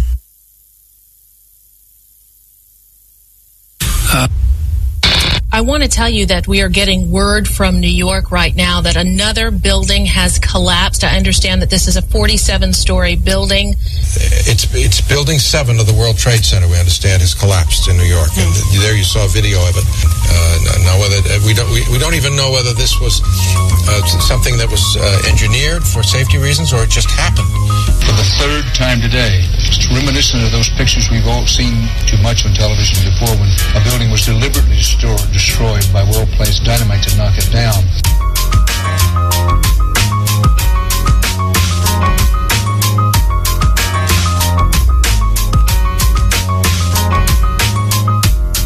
In 1984, construction began on World Trade Center Building 7, a 47-story office building, 570 feet tall, and 300 feet away from the North Tower. It opened to the public in 1987 and housed offices for Department of Defense, Securities and Exchange Commission, and the Internal Revenue Service. Building 7 was considered the Central Intelligence Agency's largest station outside of Washington, D.C., and was also the Secret Service's biggest field office. Numerous cases would be closed due to its destruction. On June 8, 1999, Mayor Rudolph Giuliani's Office of Emergency Management Command Center on the 23rd floor is opened. The command center on the 23rd floor is bulletproof and bomb-resistant, with its own air supply and generators. It's linked to city airports, the Coast Guard, and the Pentagon. Computers will soon have detailed blueprints of every major building in New York City, as well as evacuation routes. Hurricanes and heat waves would be handled here, as well as terrorist attacks. Though New York officials say their facility is not impenetrable, they're confident it could handle even the worst crisis imaginable. Deborah Fayerick for CNN, New York. The 50,000 square foot center has reinforced, bulletproof, and bomb-resistant walls, its own air supply and water tank, beds and showers, and 3 backup generators. It has countless monitors which oversee police and fire department responses, and it is staffed around the clock. Hours before the first plane would strike the World Trade Center, Building 7's alarm system would be placed on test status at 6:47 a.m. for a scheduled period of 8 hours. This normally occurs during maintenance, and any fire alarms from the building are disregarded. After the second plane strikes the South Tower, the building's power is shut off and its tenants are evacuated. The major fires in World Trade Center 7 were as follows. On the east face, between floors 11 and 12. On the north face, on floors 7 and 12.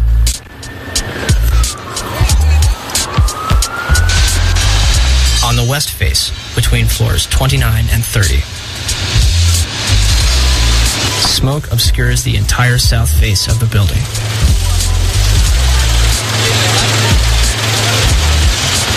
By 3 p.m., Chief Daniel Nigro of the FDNY had set up a collapse zone around Building 7.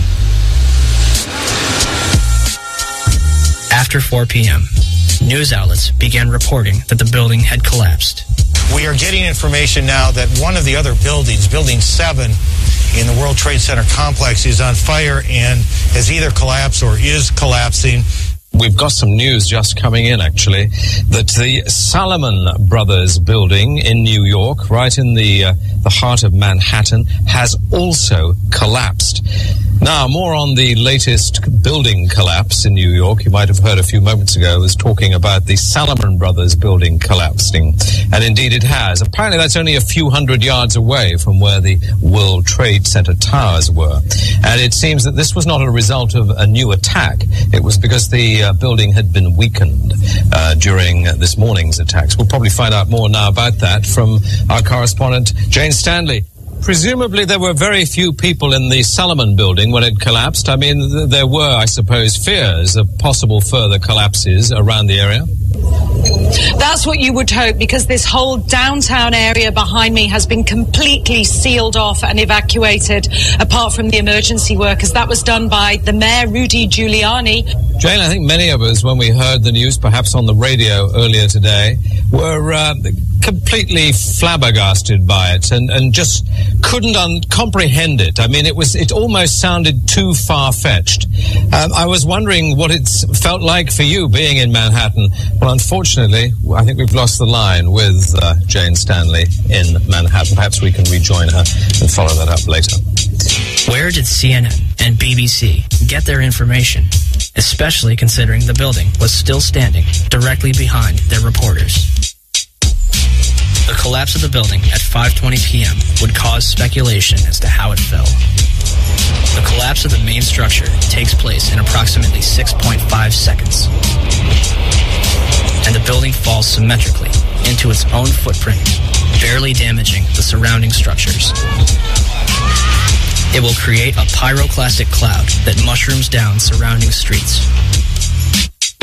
Initially, it is assumed that the building's diesel tank may have been responsible for the collapse. The Federal Emergency Management Agency's report in 2002 will state that the specifics of the fires in WTC 7 and how they caused the building to collapse remain unknown at this time. FEMA does analyze the collapse of Building 7, but then they say our best hypothesis has only a low probability of occurrence. This needs further investigation, and I certainly agree with them on that.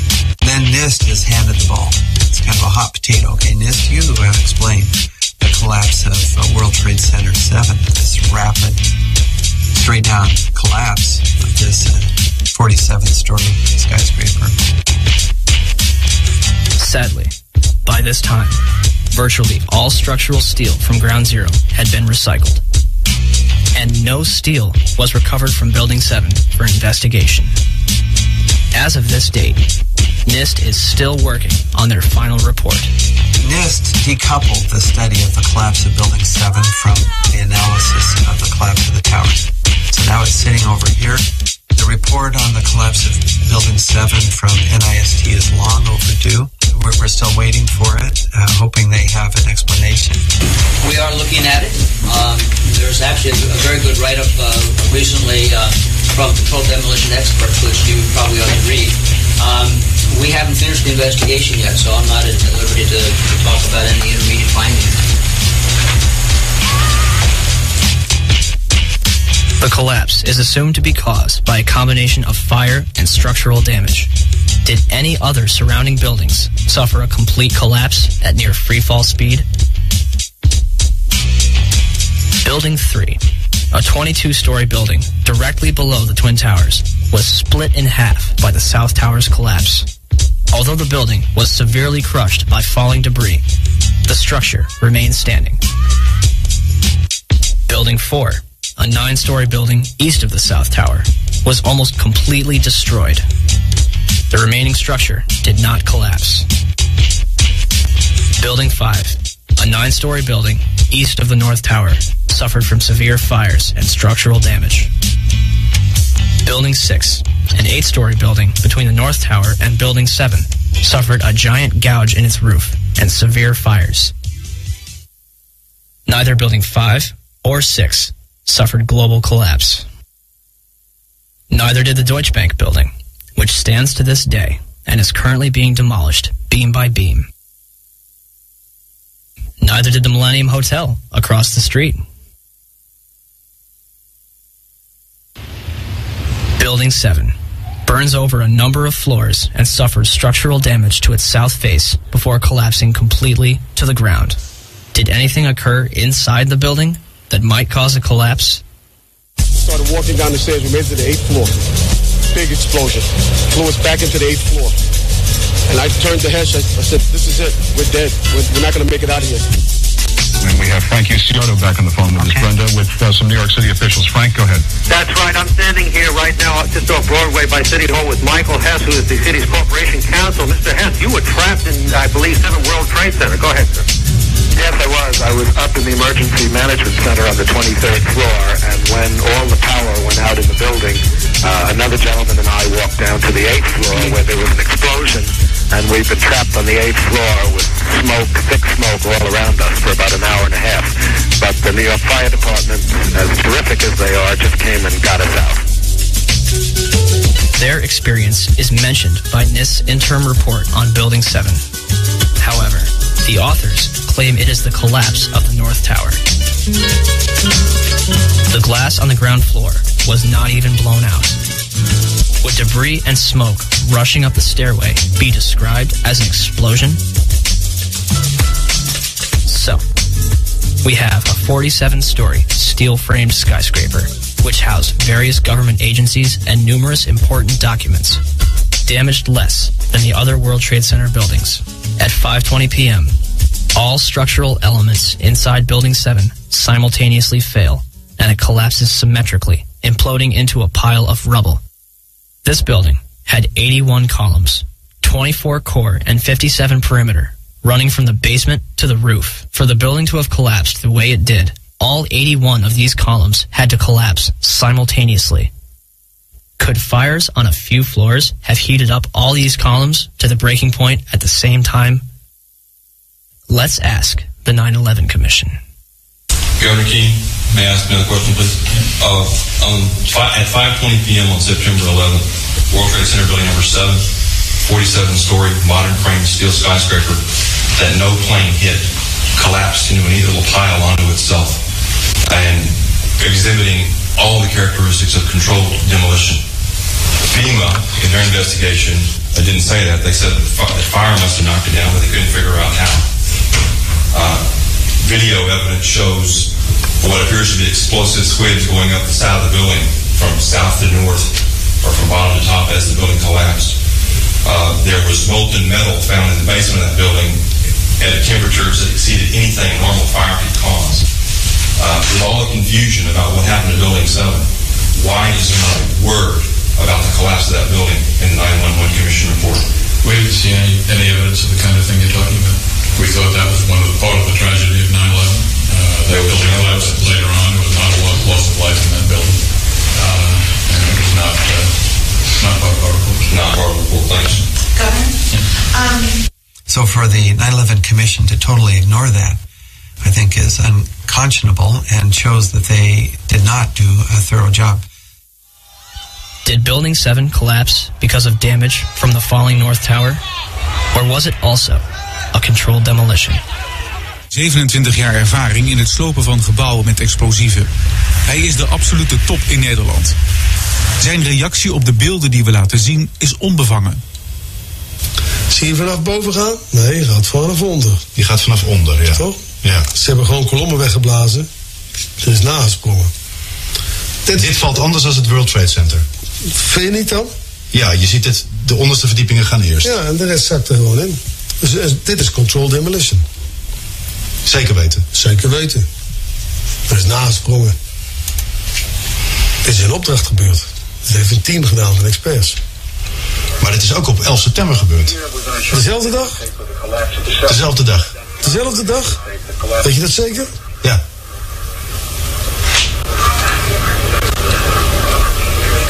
Was het zeker weten de 11e? Dat kan geen waar zijn. 7 uur nadat de World Trade Center naar beneden viel. Ja? Hebben ze hard gewerkt.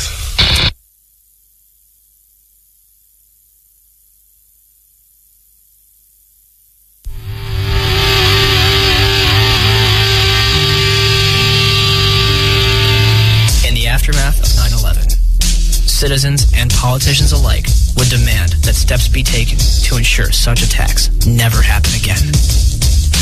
In late January 2002, Senate Majority Leader Tom Daschle receives calls from both President Bush and Vice President Dick Cheney, urging him to limit the investigation to the House and Senate committees.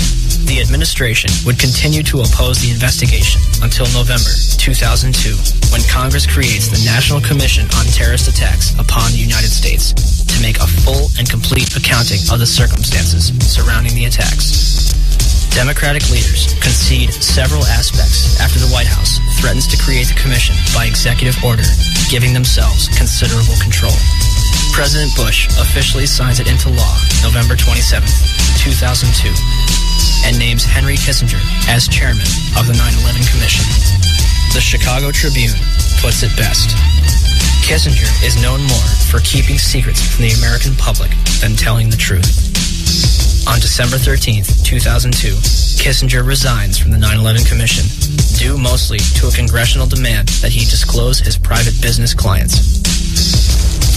It would later be revealed that Kissinger was the chief advisor to the Bush administration regarding the Iraq War, a lie which has now cost more American lives than 9/11 itself. Thomas Kean and Lee Hamilton are named as chairman and vice chairman of the 9/11 Commission. By December 16th, 2002, the 10 initial members of the 9/11 Commission have been appointed.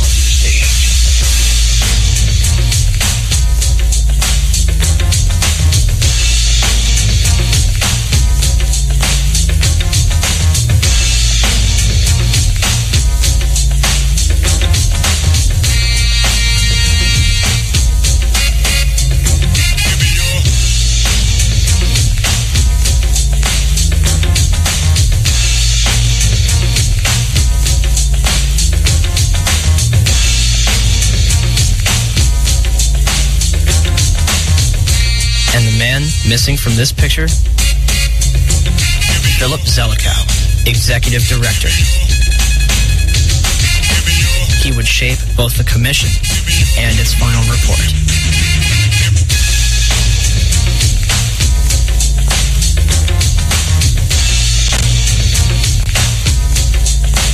The 9/11 Commission begins its investigation with a time frame of 18 months and a starting budget of $3 million.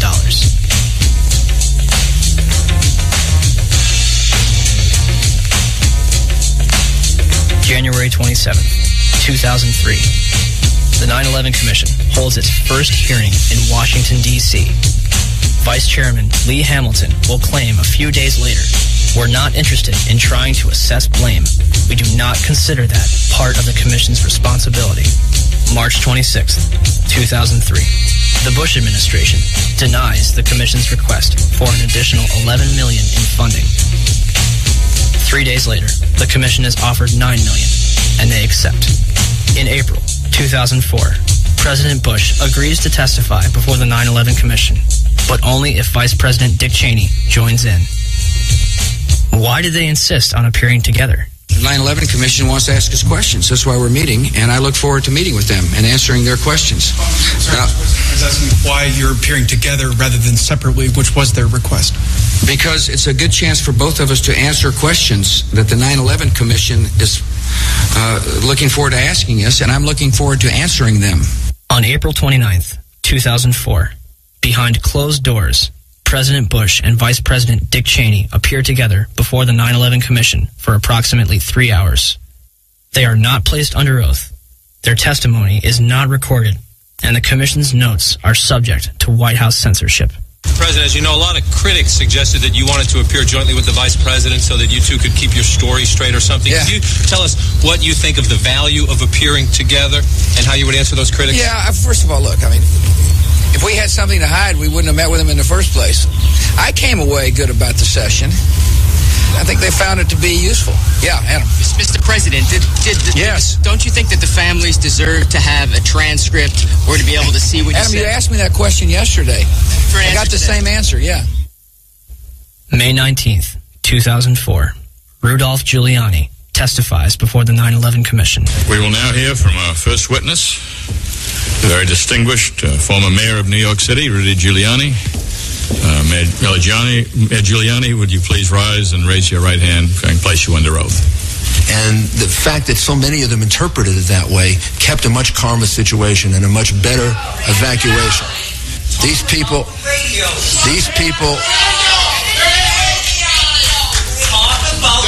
I would please ask.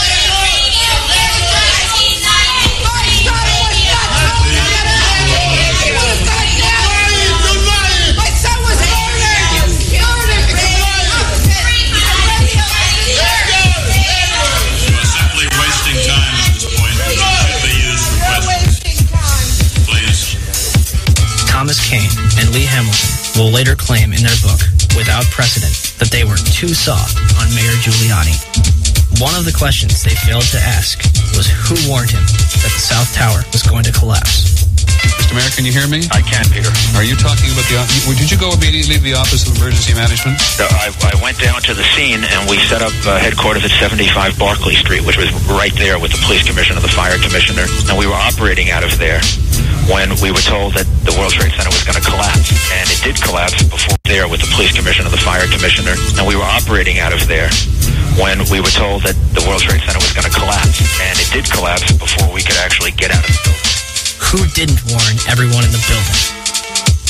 I admire that greatly, and I think that may very well be one of the reasons for your leadership and your cooperation with this commission.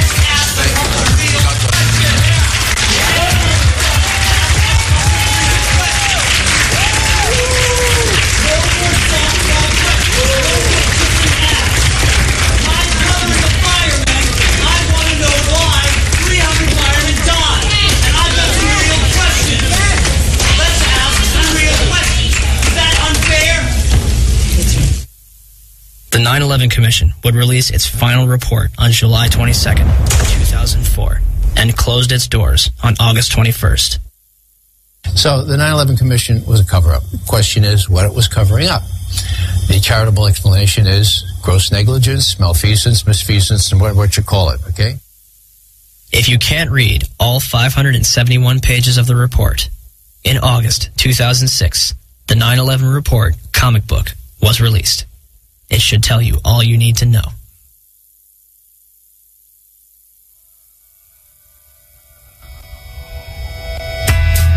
On the morning of September 11th, 19 Arabs boarded 4 commercial airliners at 3 different airports and crashed them into the World Trade Center and the Pentagon with 0 military intervention. Or, we have been and continue to be lied to about the events of September 11th, and that elements within the United States government and mainstream media continue to cover up the truth. These are the same people that lied about weapons of mass destruction. They endorsed a lie that's killed several 100,000 innocent people overseas. Could they also endorse a lie that killed almost 3,000 innocent people in our own country? Our entire foreign and domestic policy has been based upon the events of September 11th. It has enabled the passage of Patriot Act 1 and 2, established the Department of Homeland Security, facilitated the invasions of Afghanistan and Iraq, and used to pass the Military Commissions Act, which officially ended habeas corpus. Habeas corpus in Latin means you have the body. It's a provision in the law where no one can just scoop up someone, put them in a black hole, and keep them there without that person having the right to appeal to a court and say, you have the body, now what do you charge this person with, and what redress does he or she have? As well as domestic surveillance, all in the name of fighting terrorism. And who ends up paying for all this? You do. Your children do. When President Bush entered office, he inherited a $284 billion surplus. His administration is now responsible for 4 out of the top 5 deficits in history. The 5th place belongs to his father. As of November 2nd, 2005, the Bush administration had borrowed more from foreign nations than all previous administrations combined. From 1776 to 2000, 42 presidents borrowed a total of $1.01 trillion from foreign governments and institutions. From 2001 to 2005, the Bush administration alone borrowed $1.05 trillion. Where does this money go? The government designed by the people, for the people, has turned its back on us. Or have we turned our backs on it? They spy on us. They torture and imprison innocent civilians. Ask yourself, what's happening? Where are we headed? And would we be here today without 9/11? REFM, thought-provoking, always smoking, lyrics like a bazooka. You are listening to Mutabaruka.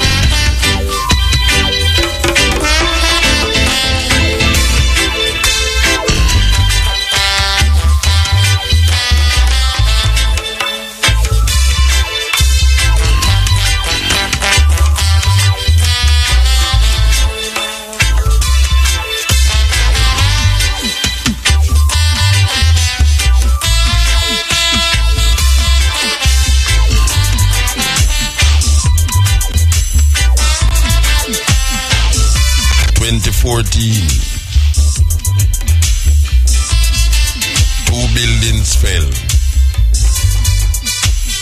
Some Arabs fly plane in the building,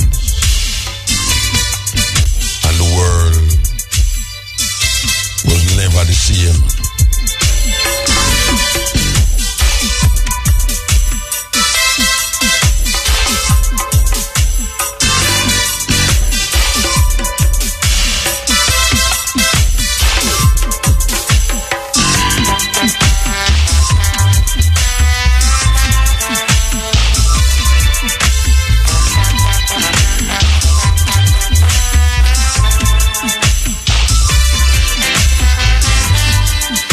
There with we.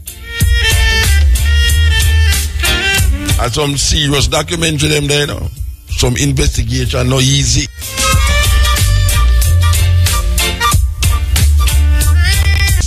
Watch the speaker back.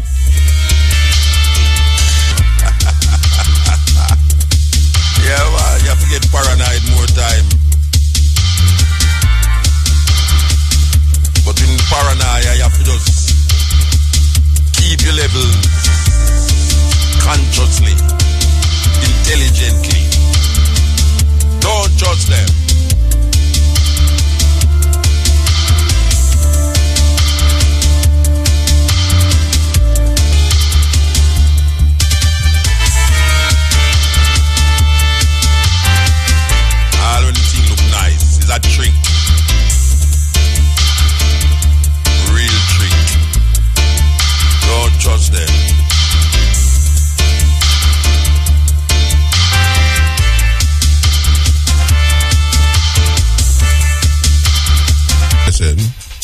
I didn't really plan to be on the air, but I just want to say, boy, I just love what the eye is doing and saying and putting out for the people, Especially all them dub here when I hear before. I tell you, them sweetie, man. Them sweet na the mad in your man. But we bring forward dub on a regular basis and dub play. Well, I mean, once stuck in here, I enjoy it. And I play it. But you know what I wanted to talk to you about is the subject you bring up about how the African can identify themselves. As African. On the plantation, a serious experiment running and the education system is still perpetrating it. Yeah. Because first of all, we're not talking our language, we don't know if there's nothing again. So we're kind of wide up in their neo-colonialism thing and in the motherland mentality and things. So it's whipping not to hold on to your language, which is your culture, is why the people are so disconnected with a situation. And I really don't know if we have the time to correct it. Well, we have the time, because that we are trying to, we are bring every means possible to show them, say, it's necessary and important to recognize yourself, So we have to keep repeating it, I love the way you put it this evening, though, because that is going to make a lot of ones think now. Which one of the ways? You mean about the... When you say, okay, here's Jamaica, and you have a set of people that are Arabs, that are Jamaicans, Chinese, and you have white people that are Jamaicans, and you have Indian that are Jamaicans. So where the black man sitting now? Most the African man have to go man. and deal with that. Yeah. I don't know if you remember a program you had a few weeks ago, where you were talking about the same subject, and a man call you and tell you him is not a African. Oh, you're from England. Yes, him go to the embassy them and them tell him I'm an African. Right. Well, so the next day I booked a taxi man and he was listening to the program the night before and he was saying, tell me what you think about that program. And I said, well, yeah, check some mood to telling him the right thing. Man, the man ready for putting out them cars. So I'm not no African, and the man quarrel the whole way to him destination. We are the only people quarrel when people tell us we're African, We want to fight, No, son. We want to fight when people tell us we're African, man. May I tell you? The man never put out them car. I think it's only rain why I've never put me out. Vex. You can go associate him with African. Vex with a capital B. Anyway, love the dubs and keep up the great work. And I'm listening tomorrow when you call. You see? All right, Mama. Give thanks. Okay, Rastafari. Blessed and happy Mascram. Yeah, man. Blessed you too. Yeah, man. One love.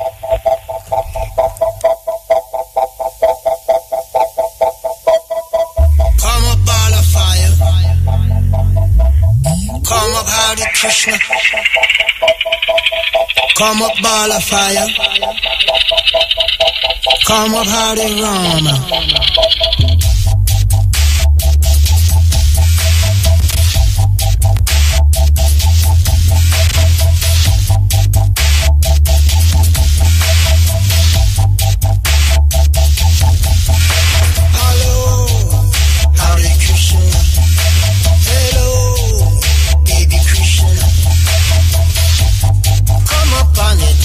Yeah, blessed. Yeah, man, blessed. Alabama. Yeah, man. How you doing, man? Oh, God. How are you doing, sir? Good day, man.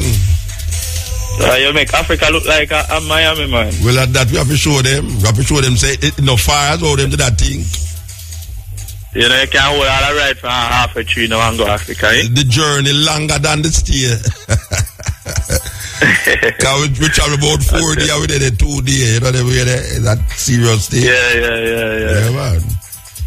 It's really a thing. But yeah, man, give thanks to come forward. Yeah, man. If you don't know nobody listen, say Alabama, you have to listen, lucky. All right, sir. Yeah, man.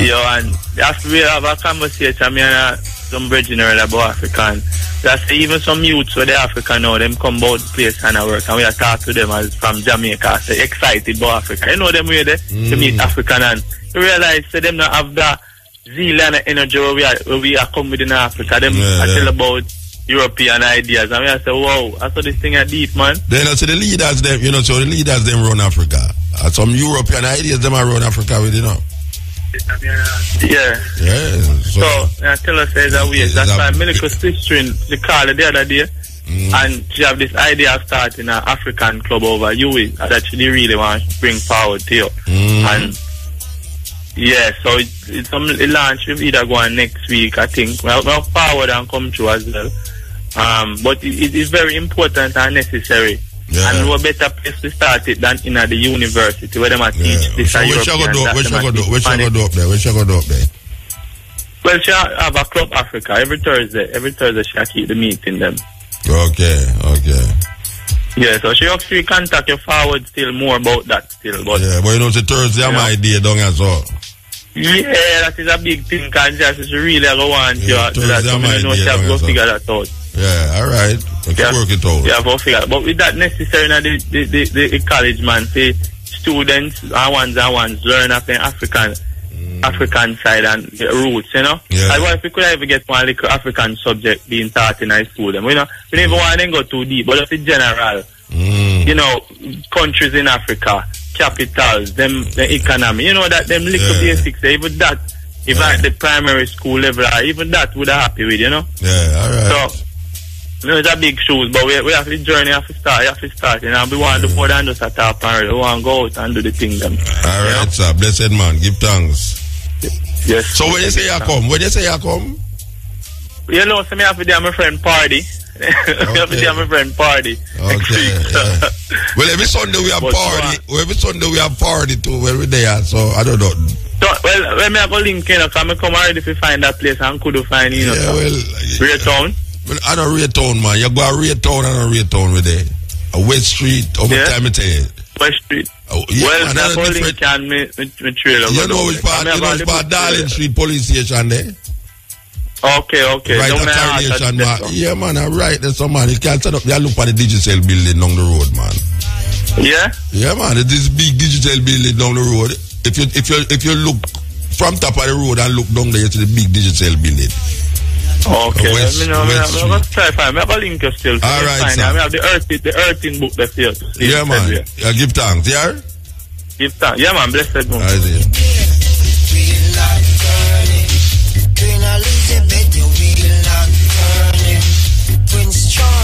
But wheel not turn.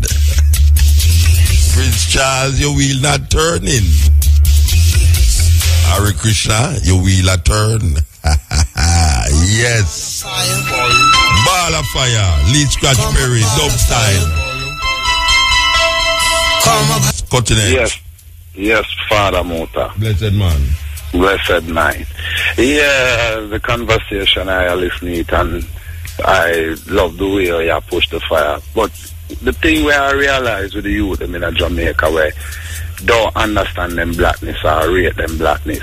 You see in America with a black youth, when a black youth out there, you know, always find that white man to remind him saying he's African, you know. Yeah, because the situation where he find himself in as a minority. Yeah. Alright, because the struggle where most black Americans go through. The youth them are Jamaican to grow up around too much white people to realize to get that reminding point to say, oh, we was slaves. And we was captured from back then till now, you understand? Yeah. So when the youth them in Jamaica, them not really literally get the remindance there. The youth them in America fight a bigger struggle when it comes to being black. Yeah. Because when I go over there and I walk, you all work in a store and a woman come by something and you're the clerk as a black man or a black woman. And then with still other family and I tell you, say, you's a monkey. You understand? I work around some white people and she look at me and tell me, say, she has struggled day by day to pay her bill, but she look at me and tell me, say, that people for wake up and realize and the white people make them backwards so in her life.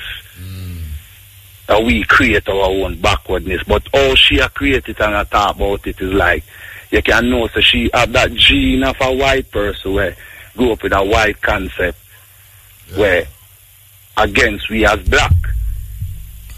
Yeah, she feels that you're white and the black man, she feels that you're white.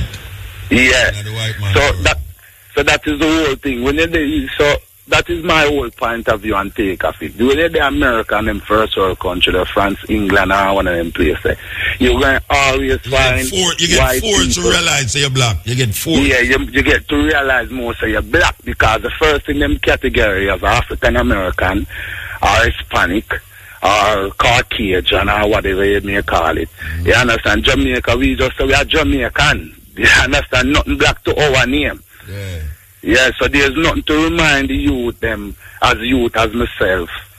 If we not go out there and go up on YouTube and read and find out and go Google certain things, we don't remember and see the struggles most time. And the youth them America will face it now till it come down to the little youth named Mike Brown and them people and now. That's why I see the people in America, you know say black people quick to stand up because them fight it wicked. Yeah. Them have racism right now, them living room. It's in them eyes, so them see it every day. So it's hard to tell a youth, so yo, you're black. Yeah, but the problem with me have now with that now. Them still now say them African. Them just say them black. No, I agree, you know. Them just say them black, but them not associate with Africa too. Them still not associate with Africa. I agree. But the thing with those first world countries, you will find somebody strongly believe in them white power and them white whatever it is, which we're not against that. But them would always remind us, say, you're African. Your genes come from Africa. Yeah, because when a police hold the America, you know, and look for your ID, your driver's license, tell us that you're African American. Yeah. You understand? So wherever you go, your birth paper, it tells us that you're African American. Yeah. Them keep on reminding you. Yeah. So the youth them are Jamaica, yeah, I agree, say them black. But the African gene, them I agree, say them not keep it and them not to defend it that much. Yeah, no, them not defend Africa. Because serious, I go and give a drama. I have a woman. Me and she get in a them argument. The regular till she turn up her TV upon me. Who me no born in Africa? Me born in Jamaica. Hey, are we are the only that people who fight up the African thing, you know? You know, greatest thing I give thanks for in a life still, Father Muta, that I was a youth that grew up in a Jamaica from a parents where never rich, but could have pushed it to a level that me could have go see the world. Yeah. And when you go out there, you used to think as how much Jamaican people think and concern much about the Africa. And then me as a man I come out of a Rasta family, brother a Rasta, mother a Rasta, father a Rasta, me's a ballad. Yeah. So when me go to know, I come from a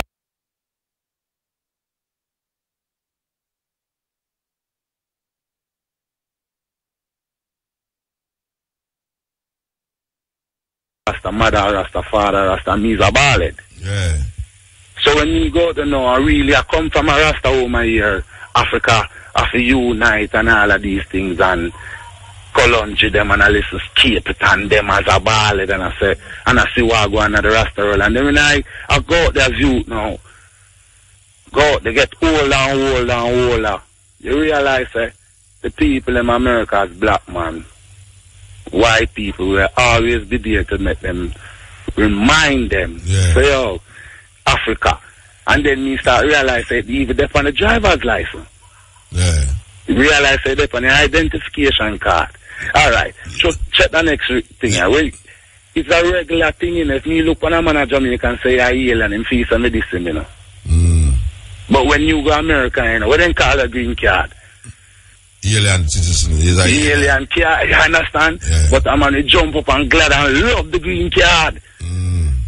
But you now remember say the green card give him certain privilege in America. Exactly. Yeah, but you now remember the brand where it come under. Yeah. Anyway. You understand? Because you just admit that he's a really alien, you know. You're not part of this world. Well, when you say alien, I mean alien in America. Yeah, alien in America, exactly. Yeah. That is, here Shine sing it, man, I'm a alien. Yeah. Basically, that's the matter. But that is when we really call for tell us, you, them Jamaican, need to wise up and know, so we have it good as black youth growing up in our Jamaica. And so out of many, one, and even Africans, them say, out of many, one, people, what them say, out of what? The motto? How the motto go again? Out of many one people. Yeah. We I didn't see him American. I didn't see him American thing, man. Yeah. And we for realize and know, so out of the many, that we are the black people as the many. Yeah, we are the African. We are the African. All right, blessed. We have to move. Are you here, Bridget? All right. Yeah, man. Give thanks. Yes. Keep up the good work. Cutting edge. She's royal on the steel pan. Taurus Roddy Big Tune. Run it. Them, you know. Like him a try a thing, you know. I twist, take him and I twist it up the back of me. Watch it, you know. Might not buy a comb for you know. We're not twist up here inside as well, you know. Rasta man, check for you. Believe you me. Yeah, who the on the phone, yeah? Yeah, Muta. Alright, blessed man. Yeah, man, I respect, man. Yeah, man, we're there. Yeah, I call from Center, man, Muta. Yeah, but you know, you don't have long to talk, though. Oh, yeah, I not talk too long still. Yeah, go on over here. But, you know, say, they have a 86-year-old father, Muta. And, yeah, him, I managed to get up a man in time and go a bathroom and thing, you know? And in space of a week, the man just gone, left the man, and they carry the man and preach man to the hospital. And they make sure the man 2 times. And all of them can't tell me not what going on the man foot. Them admit him Tuesday, and them let him out Friday evening. That's last week. And him still can't walk. And his foot them still can't walk, and they still can't tell me not about the man foot. But I mean, can't I know the system, you know, really know about. How much you what you say is? 80 how much? 86. And him still a walk? No, man, yeah, he used to walk, man. Get up a band time, go back to make you breakfast and everything before he you have to know, say 86 gone far, still, you know. Yeah, me know, still. So if him did a walk just the other day and know him stop walk, give thanks, still say him still a see. Yeah, man, he must see everything. I must eat everything. If doctor can't tell you what to do well, you have to just work with it and just make sure so you just do what him supposed to do.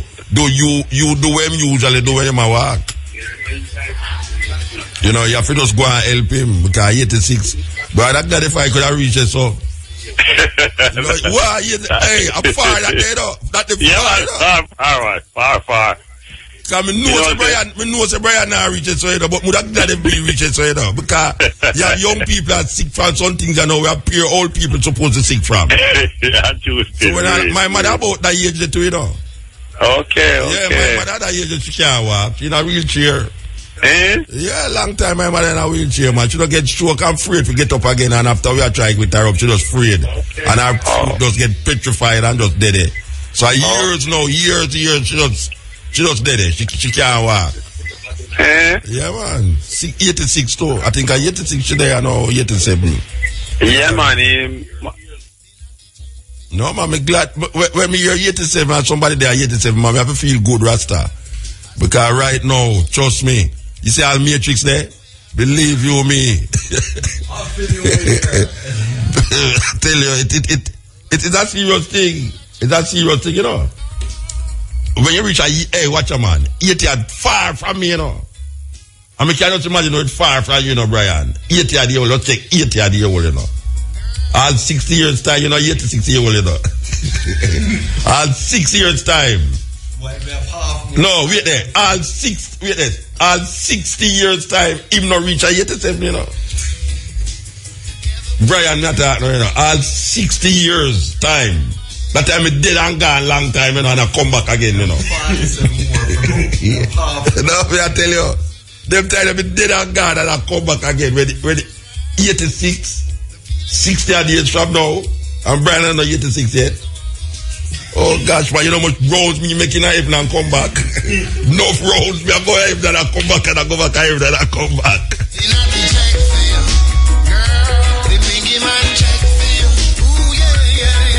Check for you. I'm a check for you too. So I know Jimmy Riley I go work. So we're in the closing fight and you know, but we have come forward here. I caught you where I want you. Hanover Hemp and Ganja Farmers Association will hold a second meeting this Sunday, September the 14th at the SDC office, Watson Taylor Park, Lucy, Hanover at 4 p.m. All herb farmers, drinkers, laters, and smokers are invited to attend. Please be on time. The meeting starts at 4 p.m. So if you want more information, call 362-1441. That is the Ganja Farmers Association. And I hope the Ganja Farmers Association tell the people they must save the seed them, you know. Save the ganja seed them. It's going to be very important, little more. You know, so the government are dragging football to decriminalize ganja how long, you know, and them not do it. I wait for election thing come on, you know. To use it for the people them. Just like how them tell the people them say, them are got examine Buggery law. And them are going to get rid of the queen. Them liars, see. Like we, them not nice like we.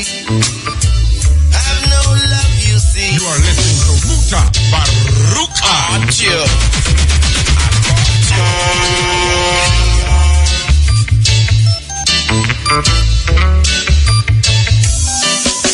Yeah, so we're gone, you know, until later. We're there forward again. We give thanks to the moment and the time and the energy.